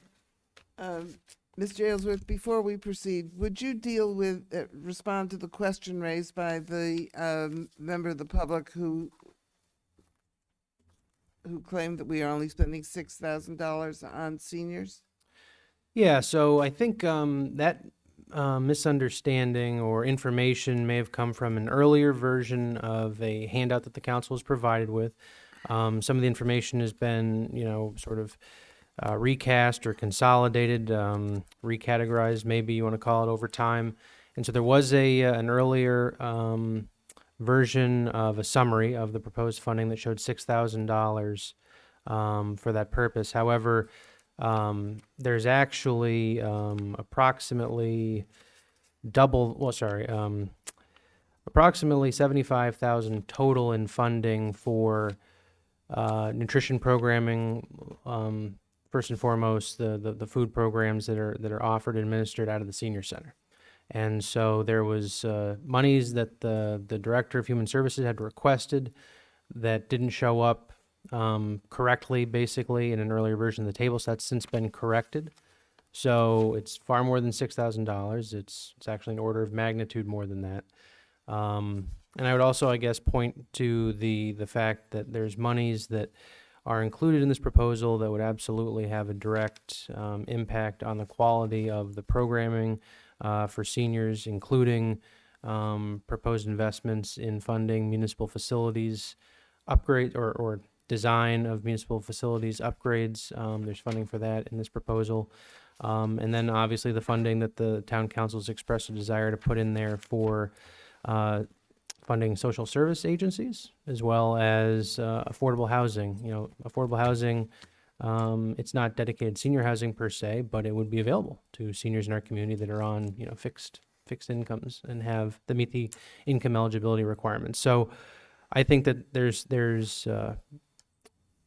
certainly discussion and debate that the council can have about its priorities, but it is important to understand that there's a fair amount more funding currently proposed in this ARPA funding plan than was what was communicated to the Commission on Aging by others. Thank you. Any other questions for Mr. Aylesworth? Mr. Osberger? Ryan, you said that we've got to submit this first tranche. What's the deadline on that? April 30th. And obviously, you know, it takes a certain amount of staff time to prepare everything that needs to be submitted. So it's not something that, you know, council would approve on the 29th and staff would submit on the 30th. There's a certain amount of turnaround time. So understanding that, is there a possibility that if one of these projects still had some questions up in the air, that it could be moved to the second tranche of money until the deliberations on something of that nature were vetted out? Yeah, so the funding that the town's getting is coming in the form of two tranches. What either tranche is used for, that becomes a question for how quickly the council wants to mobilize certain things. So we've already received last summer 50% of our overall funding. That's in our accounts. The second tranche will be coming basically 12 months from the date of the first one, so we expect it this summer. The council, municipalities are required to provide an accounting, a report on how they plan to use at least 50%, so what they have received in the first tranche. The plan could very well go beyond that, but the sort of minimum, the expectation or requirement is that what is submitted to the state for its report at least specify how, in our case, $3.77 million will be used, because that's the value of our first tranche of funding. Right. So understanding that, if there was a particular item that was in the first tranche, could that then be moved to the second tranche if we haven't come to a consensus on one of them? I think the answer to your question is yes. You're putting in terms that maybe I would try to clarify a little bit, because projects aren't really assigned a tranche. We're just getting a certain amount of funding, and it's being basically coming in the form of two deposits to get there. So there's not really a first tranche and a second tranche pot of projects per se. But if your question is, can the council refrain from making a determination on how it wants to spend all the money that we're receiving, the answer is yes. If that's the question you're asking, if there are projects that you want to set aside for further discussion, consider other uses of the funds, the council is not under any obligation per a April 30th deadline to say this is how we're spending every dollar of our slightly more than $7.5 million, if that's what you're asking. To the state? To the state. Okay, that's what I am asking, yes. Okay. Mr. Shaken? So I think we've heard a lot over the last several months from Ryan. We've had a lot of questions, and we got some feedback tonight from the public. To my view, there's sort of three buckets that these projects that fall into, and they start on start being listed on page 40 of our packet. The first bucket is things that are sort of shovel ready today that we've already gotten as much detail as we would get during any of our other appropriations budget process. The second is projects that have some summary but would need further work from staff to develop an implementation plan, and I would suggest further input from council on the details of that implementation plan. And then the third are things that maybe fit in those first two categories, but it seems to me that, at least in my opinion, the council doesn't seem to have full agreement on, or that we aren't ready to make a decision about whether to proceed at all in the nature that they've been proposed. And so I have two motions that I would like to make about the funding, but I want to start, before I do that, by talking about the third piece, which is things that are not included in either of these two motions. So the first, there are three items that Brian has proposed that I'm proposing to, for now, sort of leave out of us saying yes, go, essentially, on this project. One, the biggest one, is the middle school water project.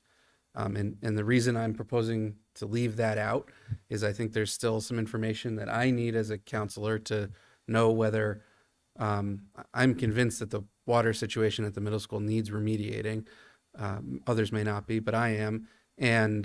But I'm not yet convinced that running public water from South Eagleville Road to the middle school is the only or best solution for the issue. There may be other ways to remediate the water system there. And before we decide to spend $1.25 million on, at least on that, I would want more detail about what the other options are. The second piece is the $150,000 for the facilities schematic. Is it 150 or 200?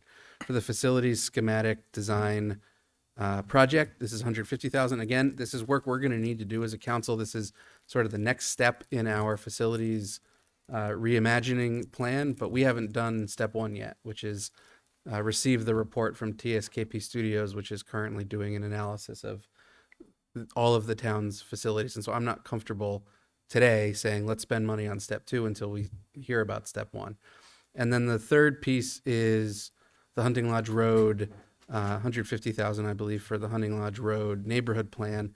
I think it's an important thing for us to tackle, but I'm not sure that it's the only neighborhood that needs such a plan.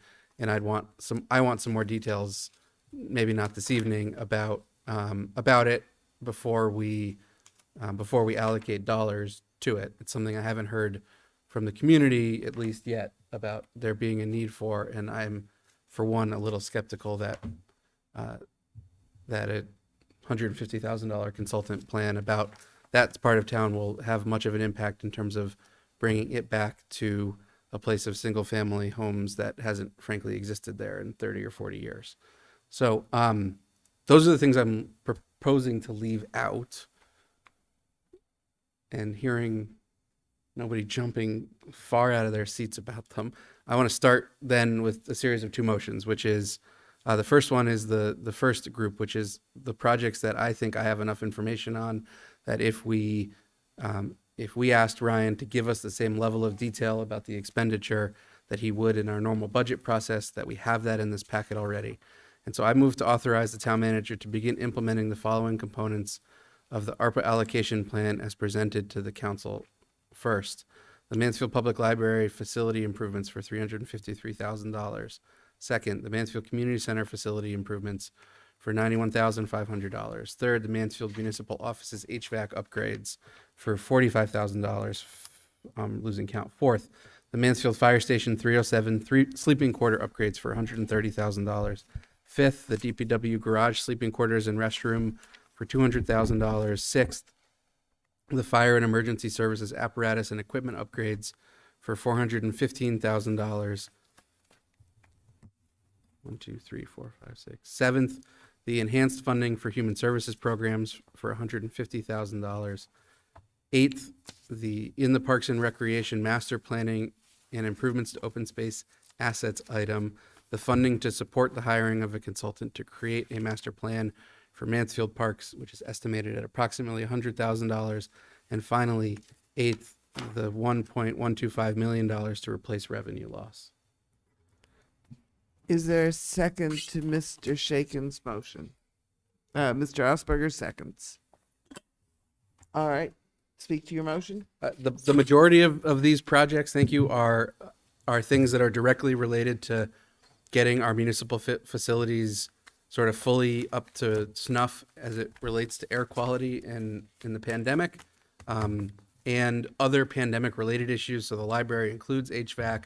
It also includes an outdoor pavilion where people can access Wi-Fi, other things that were sort of identified as needs during the pandemic. And then, obviously, of course, also for our firefighters and for our Department of Public Works staff, people who are required to sleep in congregate settings when they're at work overnight, to make sure that their sleeping quarters allow for proper distancing. Not an issue today. We're all sitting here without masks, but something that we should be ready for in the future. And then I think, the other things are very good projects that we ought to do, that we have a lot of detail about here and are ready to go. And I think it's time that we start spending some of the money. The total in this tranche adds to $2,429,500, by the way. Thank you. Anybody else wish to comment on Mr. Shaken's motion? Mr. Coleman. You're making a motion to allocate the money tonight? Through you, Mayor, yes. I can't support that. I would like further discussion on each item. I asked the other night, maybe go line by line, and here we are voting on money. To allocate money I know nothing about. I can't support this. The motion's been made and seconded. Mr. Shaken has spoken to it. Mr. Coleman has spoken to it. Does anybody else wish to speak? Yes. Only just for the second time to suggest that if there are questions about any of these line items that are beyond the fairly extensive detail we have in our packets, that I would be happy to entertain them as the maker of the motion or ask Ryan to answer substantive questions or whatever. But in my estimation, we've deliberated on them and they've been in front of us for several months. And I have enough detail to make a decision about, for example, the need for ambulance and apparatus upgrades for the firefighters, et cetera. Mr. Coleman, do you have any questions off the top of your head? Actually, I had requested from the town manager to do a site visit to the library and a site visit to the ambulance, and I haven't been able to do that and access that. I asked the town manager for those site visits probably several weeks ago. I would like to have an opportunity to look at what we're spending our money on. Thank you. All right. Anybody else? Are we ready to vote? Ms. Chain, would you call the roll? Osberger. Yes. Berthelot. Yes. Bruder. Yes. Coleman. No. Kotchenberger. Yes. Moran. Yes. Shuren. Yes. Shaken. Yes. Thank you. All right. The motion has been adopted. Mr. Shaken, you had the second motion? Yes. Secondly, move to express the council's support for the following components of the ARPA allocation plan as presented to the council and to direct the town manager to plan for the implementation of these components following the council's review and approval of the implementation of each of the items. First, human/social services mobile outreach for $60,000. Second, funding support for area social services agencies for $350,000. Third, funding for affordable housing at $500,000. Fourth, local business assistance, marketing, and economic vitality for $400,000. Fifth, direct financial assistance to economically distressed individuals for $150,000. Sixth, digital inclusion initiative for $300,000. Seventh, arts relief fund for $75,000. Eighth, in the Parks and Recreation master planning and improvements to open space assets item, investments in priority enhancements to existing recreation and/or parks/open space assets as identified in the master plan that we just funded in number 1, roughly estimated at $750,000. And finally, support for the Eagleville Green project funding of $750,000. Is there a second? Ms. Berthelot. Mr. Shaken, would you explain your motion? Yes, so please? this totals $3,335,000.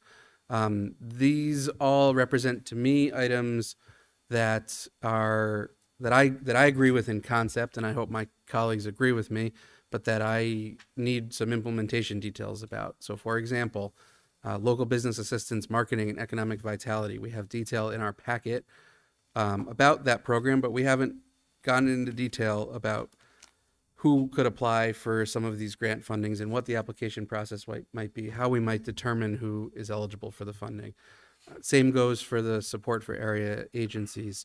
I know some detail has been provided in the past about the digital inclusion initiative, but in my estimation, what would work best is over the next 3 or 4 months, as staff begin to develop some of these plans, because as Ryan has shared with us in the past, he hasn't told staff to develop implementation plans for every single thing until we give him some approval, because it's a lot of work and he doesn't want to put all of the staff time and money into the development of every little thing, only to have us say, we're throwing it all away, we're going to do something different. That he start that process for these items, and then over the course of the next several months at our regular meetings, we have some agenda items where we get presented a proposal for 2, 1, 3, depending on the meat to the bones of these pieces, get to provide some feedback and ultimately approve the allocations to spend the money and implement those plans. So I think they are all things of merit. They sort of fit with the themes that we've sort of collectively identified, which is to promote affordable housing, to get dollars into the hands of people who've been impacted by the pandemic or who have helped people recover from the pandemic. And I'm looking forward to hearing the detail behind all of them so that we can ultimately allocate them one by one and maybe adjust some of them such that that pool of unallocated dollars might grow or shrink depending on what we hear from Ryan. So I hope you'll support it. Other Comments, questions? Mr. Osberger, followed by Mr. Sharon. Yes, just to reiterate what Ms. Wassman had said earlier today, that she felt the best use and allocation of funds were be to people, that the funds were to be used to the most amount of people in town. And with that being said, thus far, and of course you have all, well, many of you have or may have not seen many comments on social media. We've seen several letters about our roads. And I have yet to see anything here that has directed anything as far as going to allocation to our roads directly. Just remember that we have infrastructure money, which is coming to us also, which is explicitly for roads, drainage, walkways, et cetera, et cetera. So, I don't know, Mr. Aylesworth, you may want to comment on this, but it has never seemed to me to make sense to take the money that is designed explicitly for recovery and spend it on something which can be funded out of an alternative source. Sure. I do also recall, though, that is one of the methods that we can use. And I also recall Mr. Carrington saying how high of a cost it is and how much mileage per, we can get per foot we can get out of each amount of money and block of money that we get to do the roads. So, Madam Mayor, so there's just a couple things to speak to there. I don't think anybody's disputing that the town is facing the need for some pretty significant investment in its roads, for sure, roads and other transportation related infrastructure. So just, I guess, two things. One, I would echo what the mayor said, that while some of this remains to be seen because these programs, these new federal funding programs, are still being rolled out through the funding that's new streams of funding being made available through the bipartisan infrastructure law. I think it makes sense for the town to look to get as much competitive funding from that as possible, so it doesn't use ARPA dollars that are eligible for other things when you can get funding for roads through other means. And the second thing is, while there is a sort of back doorway, if you will, to use the revenue recovery option to fund road projects, I just want to, I guess, remind the council that road projects are not an eligible use of ARPA funds. It's not one of the eligible use categories. Whereas water, sewer, and broadband infrastructure, so there's money for infrastructure, obviously, but roads and bridges, not. Right, and I understand that. I think I recall Councilor Coleman speaking to the effect that there were several storm drains and things that were of issue. Stormwater would be, it's an extension of Sure. sewer infrastructure. So stormwater projects, do fall in an eligible use category. Stormwater projects are eligible. Right. Paving roads, reconstructing roads, not an eligible use category. Right. So within that, we could perhaps address these. You can start right out here with the drainage if you want. We haven't allocated the entire amount, and we haven't begun to talk about the road and bridge money. So this is a topic which is clearly to come. I see. I mean, I would think of it as a priority. As the weather clears, we should get right on that, We're not the director of public works, but we can ask him about that. Mr. Okay, followed by Mr. Katzenberger. Thanks. Ben, just to clarify, on the first group, how much, on the second group rather, what is the total when you add the two groups together? I think you said, but I wasn't quite sure. I did not say. The total is would leave 1.8 million unallocated, which would leave us with we are allocating approximately $5.8 million. So you're talking about leaving 1.8. We're talking about both tranches, obviously. The tranche we've received and the tranche we'll get this summer, I guess. Through you, Mayor, yes, I am talking about that. We have a total of $7.5 million in two tranches. We have received half of those dollars as of today. I am proposing that we immediately allocate $2.4 million of those dollars to begin If the truck's ready to be bought, let's buy it tomorrow. And that was the motion that just passed. The motion that's on the floor now through you is to express our support to allocate an additional $3.3 million that we would hear details about the projects that are part of it over the next several months and allocate the components of it as we are sort of review and advise the town manager on the details of those projects. And that if we did it so fast that we ran out of money by the next tranche, that we obviously would not be able to spend any money until we received the next tranche in our bank account. Thank you. Any further questions? Yes, Ms. Berthelot. Thank you, Mayor. I want to say that I support Ben's motion, that these are programs, these are ideas that we generally support.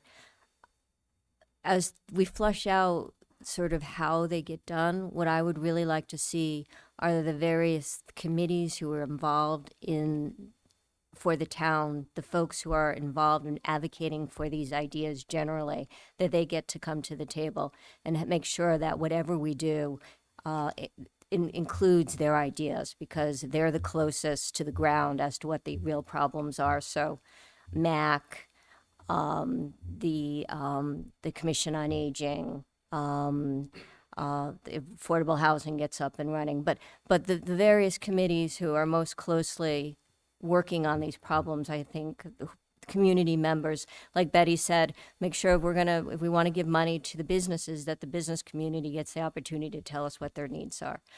So that's my request in terms of supporting this motion. Thank you. Thank you. Mr. Bruder. I just wanted to echo my agreement with my colleague, Councilor Berthelot, in that, having the community members have a place at the table in terms of how a lot of this will be allocated would be great.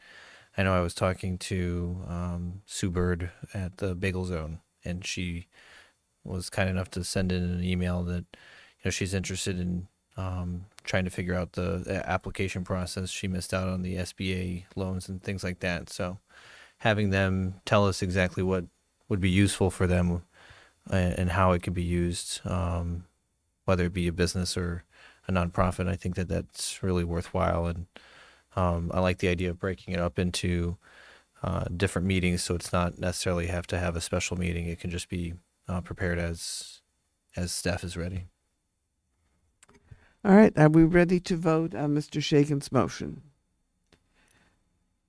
Ms. Jane, would you call the roll? Osberger. Yes. Berthelot. Yes. Bruder. Yes. Coleman. Yes. Kotchenberger. Yes. Moran. Yes. Shuren. Yes.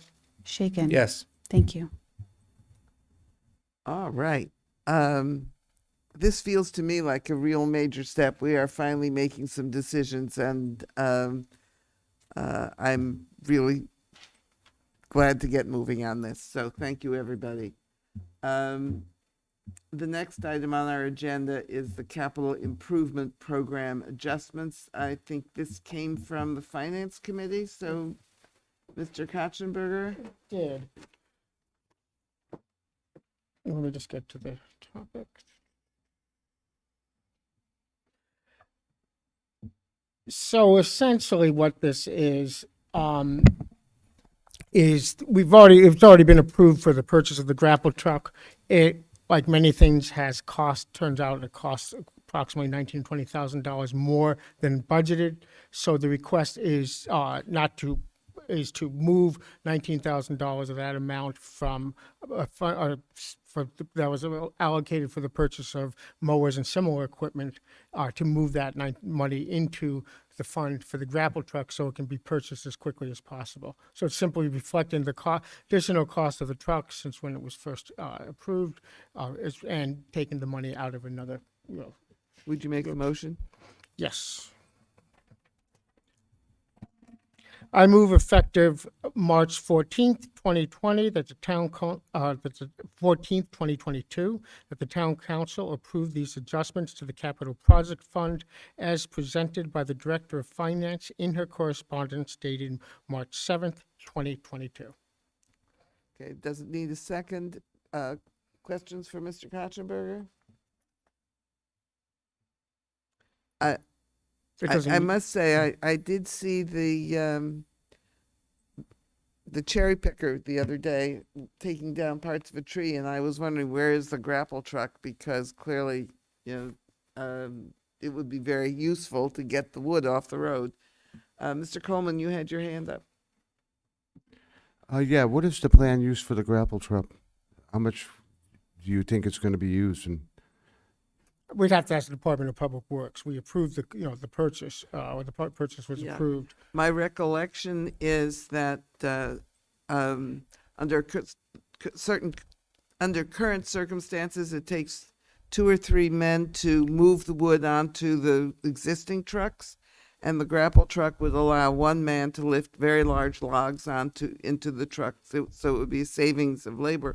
And you all remember that as soon as you can tell which trees are alive and which are dead, there are hundreds of trees within the town right away that need to be removed. Mr. Bruder. Mayor, I don't know if you remember this, but I believe our Director of Public Works had mentioned that because there are so many people needed to crew and move these trees, that would free up 3 men or 3 people that would allow for them to be used in other areas, which may include drainage or, yeah, that was my understanding. That conforms to my recollection as well. Mr. Coleman? just a comment? I'm not so sure if we actually even should be in the tree removal business here in town. But since we are, I'll support this motion. Thank you. We have moved into this business since the great gypsy moth invasion for 3 years led to the death of very large numbers of trees on our town property. And during budget sessions, it was determined that it would be less expensive and more efficient for the town to be able to do this work itself rather than having to contract it out. This was also, I believe, right after with the failure of Eversource after a major storm to clean up much. Well, and our couple of years ago. recognition that the Eversource will only clean the trees under the wires, the trees on the other side of the road are the town's responsibility. And I think a lot of this came to a head when a dead tree fell on a motorcyclist on Route 89 and killed her. So there are real public safety concerns with these dead trees right alongside the road. Ash borers as well. Okay. Are we ready to vote on the Finance Committee's recommendation? All those in favor, please raise your hand. It is unanimous. Thank you, Mr. Kotchenberger. Thank you, council. Next on the agenda is the reports of council committees. Personnel have a report? We have not met. Oh, I'm sorry. I can't get used to the change in leadership on that one. Committee on Committees? We have met, and our appointments recommendations were not on this council agenda, but they'll be on the next one. We're still looking for one more person for the Affordable Housing Committee, and so I throw it out there to council members if you know somebody who would like to serve. Charlie was found us somebody just recently, which was terrific, but we still need one more person. What's the committee again? This is affordable housing. Mr. Coleman, you have a question for Ms. Berthelot? Yeah, I would be interested in the Affordable Housing Committee. Fill out an application. Is there any possibility of conflict of interest on that? I don't know the answer to that off the top Okay. of my head, Okay. but we could look into it. We don't generally serve on a committee. Matter of fact, we thought about putting us on the, and decided not The to. conflict that Mr. Coleman might have, if he has one, would have to do with his personal financial interests rather than with his council I membership. think that's outside the scope of this meeting, but Yes. yeah. I'll put an application in, and then we can go from there. How's that? Yes, exactly. Mr. Kotchenberger, Finance. In addition to what the capital expenditure change we just made, we also had simply an overview from our finance advisor on how the debt service and the debt service and proposals for both the town new elementary school as well as the Mansfield Middle School town roof. So there'll be more of a description once we get close to that, which will be probably the second meeting in April. He'll come and do a short presentation on how the debt, his proposals on how the best strategy and the best timing of when to issue the bonds. Okay. Mr. Sherman? As we hear that interest rates are soon going to rise, Correct. that will factor in heavily. They've already been rising Yeah. for a year. Yes, Yeah. that's the cost of the construction project is less. It's under budget, but we'll see how much it's offset by the fact that the interest rates are rising and continue to rise. Okay. Are there any departmental or advisory committee reports to be commented on?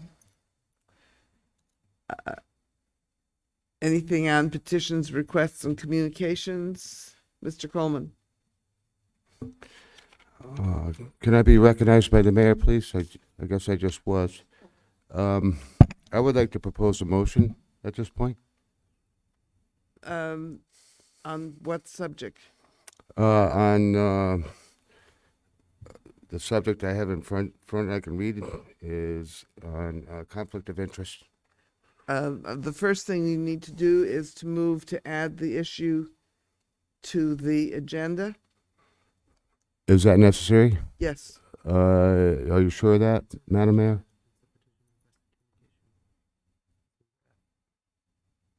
Oh, I see. I got it. It's your communication. I didn't realize it was there. Go ahead. Okay.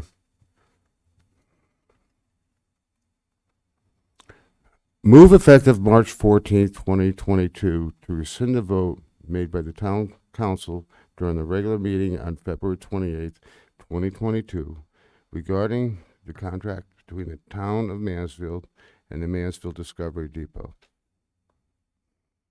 Is there a second to Mr. Coleman's motion? Seconded by Mr. Osberger. May I ask a procedural question before raising? Yes. We voted on this 2 weeks ago. A motion to rescind is only in order if the action has not been taken as a result of our vote. Mr. Aylesworth, have you executed the agreement with Mansfield Discovery Depot? The agreement has not been executed. The staff from Discovery Depot provided, it's been half executed. It's not been executed by the town yet. Thank you. So the motion would be in order. Do you wish to speak to your motion, Mr. Coleman? Yeah, I provided some subject and background here. On February 28, 2022, the council voted to approve the contract between Town of Mansfield and the Mansfield Discovery Depot. The contract contains financial arrangements between the Town of Mansfield and the Mansfield Discovery Depot. A town council that also serves on the board of directors of the MDD voted in favor of the contract, participated passionately in discussion and deliberations leading up to the vote.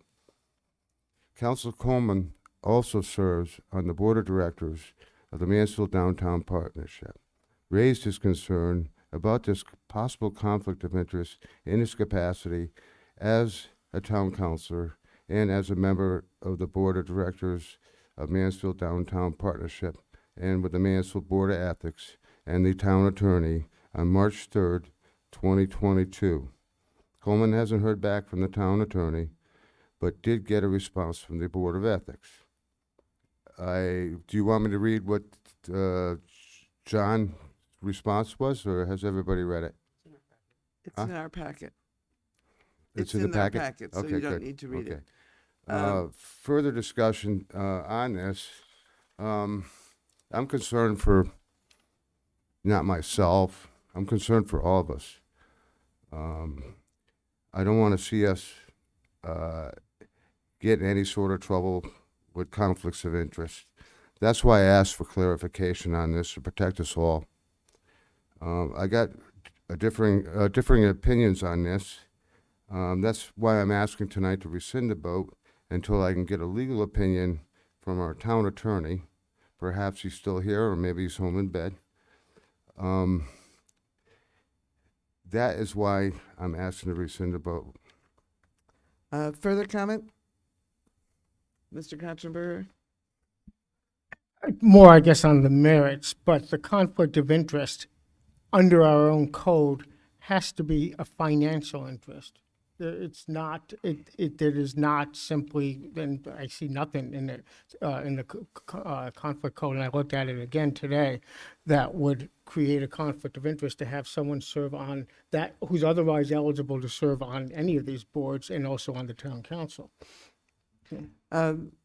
As a point of information, we have requested a formal opinion from Attorney Deneen on this, and it is forthcoming. It will be available at our next town council meeting.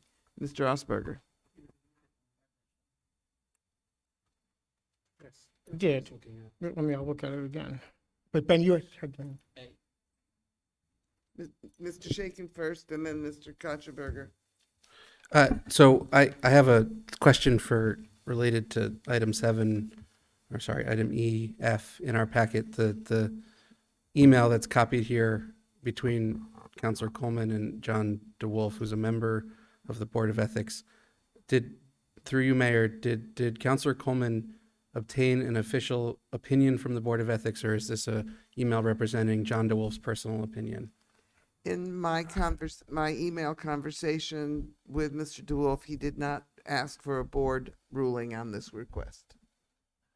So I concur, given that answer, with Councilor Katzenberger. When you read the Code of Ethics, which is in our Code of Ordinance 25-7, it says no public employee or public official shall engage in or participate in any business or transaction, including outside employment with a private business, or have an interest, direct or indirect, which is incompatible with the proper discharge of his or her official responsibilities. And then it defines conflict of interest in Section C, and it explicitly exempts town officials who are unpaid, except for anybody who receives a per diem, which is everyone who's elected to office in this town, from not representing anything that they do in their private lives to the body in which they serve as an experience or otherwise for them to make decisions. And the reason that I believe this is in our code in this way is that there's a real constitutional issue with a town or any governmental body telling a citizen of that town, because you do X, with the exception of being employed by the town, you may not engage in electoral politics, run for office, and then vote in the office that you're elected to. It would mean that you could tell a local real estate agent or a local attorney, hey, look, when we have economic development, you make more money, property values go up, so you're out, you can't run for office. Similarly, when the council has people appointed to boards, or differently, I guess, than that, also, when the council appoints people as councilors to serve on boards of directors of the Downtown Partnership or the Discovery Depot, they're serving on behalf of the council, and they're representing the town council's interests. It's why they sit on the board. It would be completely against past practice for many years for people to recuse themselves of votes when they're serving in that capacity. And while we did have the former mayor who decided to recuse himself because he served on a board of directors of a local nonprofit, when we talked about those organizations, he did so explicitly stating that it was not a technical conflict of interest within our code of ethics. It was just something that he felt more comfortable not participating in the discussions, which is totally fine for any of us to do. I've done it at times when things that we do intersect with my professional career, but serving on the board of directors of an organization in our town is not a conflict of interest under the code. And so I disagree with this motion. I don't believe that Councilor Berthelot was acting under a conflict of interest. I think the code of ethics clearly backs this up. And I don't think it's correct to insinuate that folks were unethical because they participated in discussion. I'm hoping to see the town attorney's opinion will confirm this, because it's pretty plain in my reading of this ordinance. But hopefully that will be the end of it if it does. All right, Mr. Coleman, for the second time. Yes, response to Councilor Shaken. Yeah, I can look at the ethics code, and I can read that. And my concern is that our code may be vague and may open us up to corruption and fraud. Perhaps, and again, Attorney Deneen can look at the code as easily as you did or I did tonight, or anybody else can look at it, which begs me to question why I haven't got an answer from Deneen, if it's that easy. So maybe there's something else we need to wait and find out from our town attorney.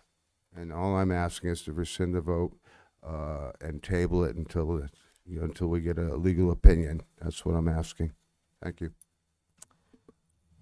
Ms. Berthelot? I'll point out that even if I had abstained from voting, the vote still would have passed. So I see no point in putting the Discovery Depot in a position of worrying about their contract, given all of their other concerns. It seems unkind.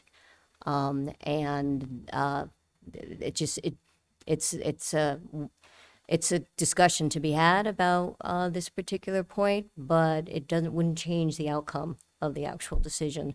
So it seems largely at this point academic. All right, are we ready to vote? Ms. Chain, would you call the roll? Osberger, Yes.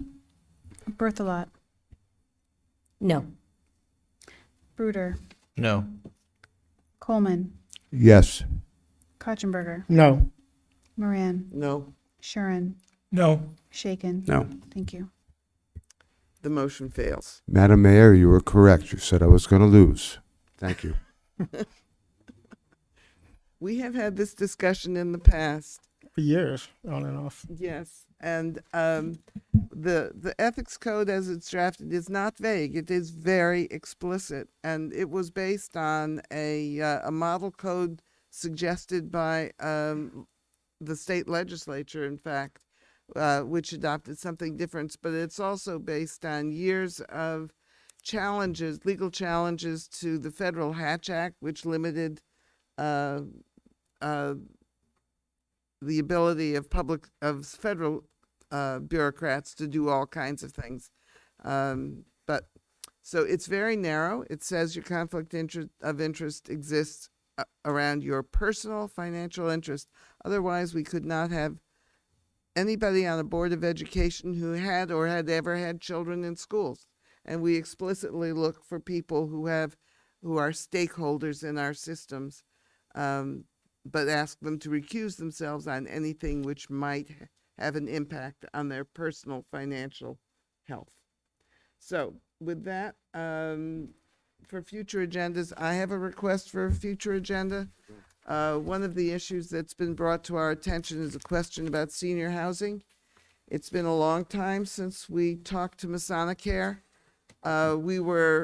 Staff was surprised to find a letter of support for the grant application that involved South Eagleville Road and the extension of water and sewer and or water anyway.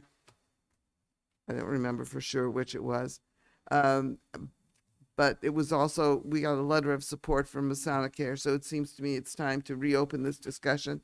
We have known for many years that there's a real problem with finding places for people who are not fully able to live independently or who would prefer to have some support.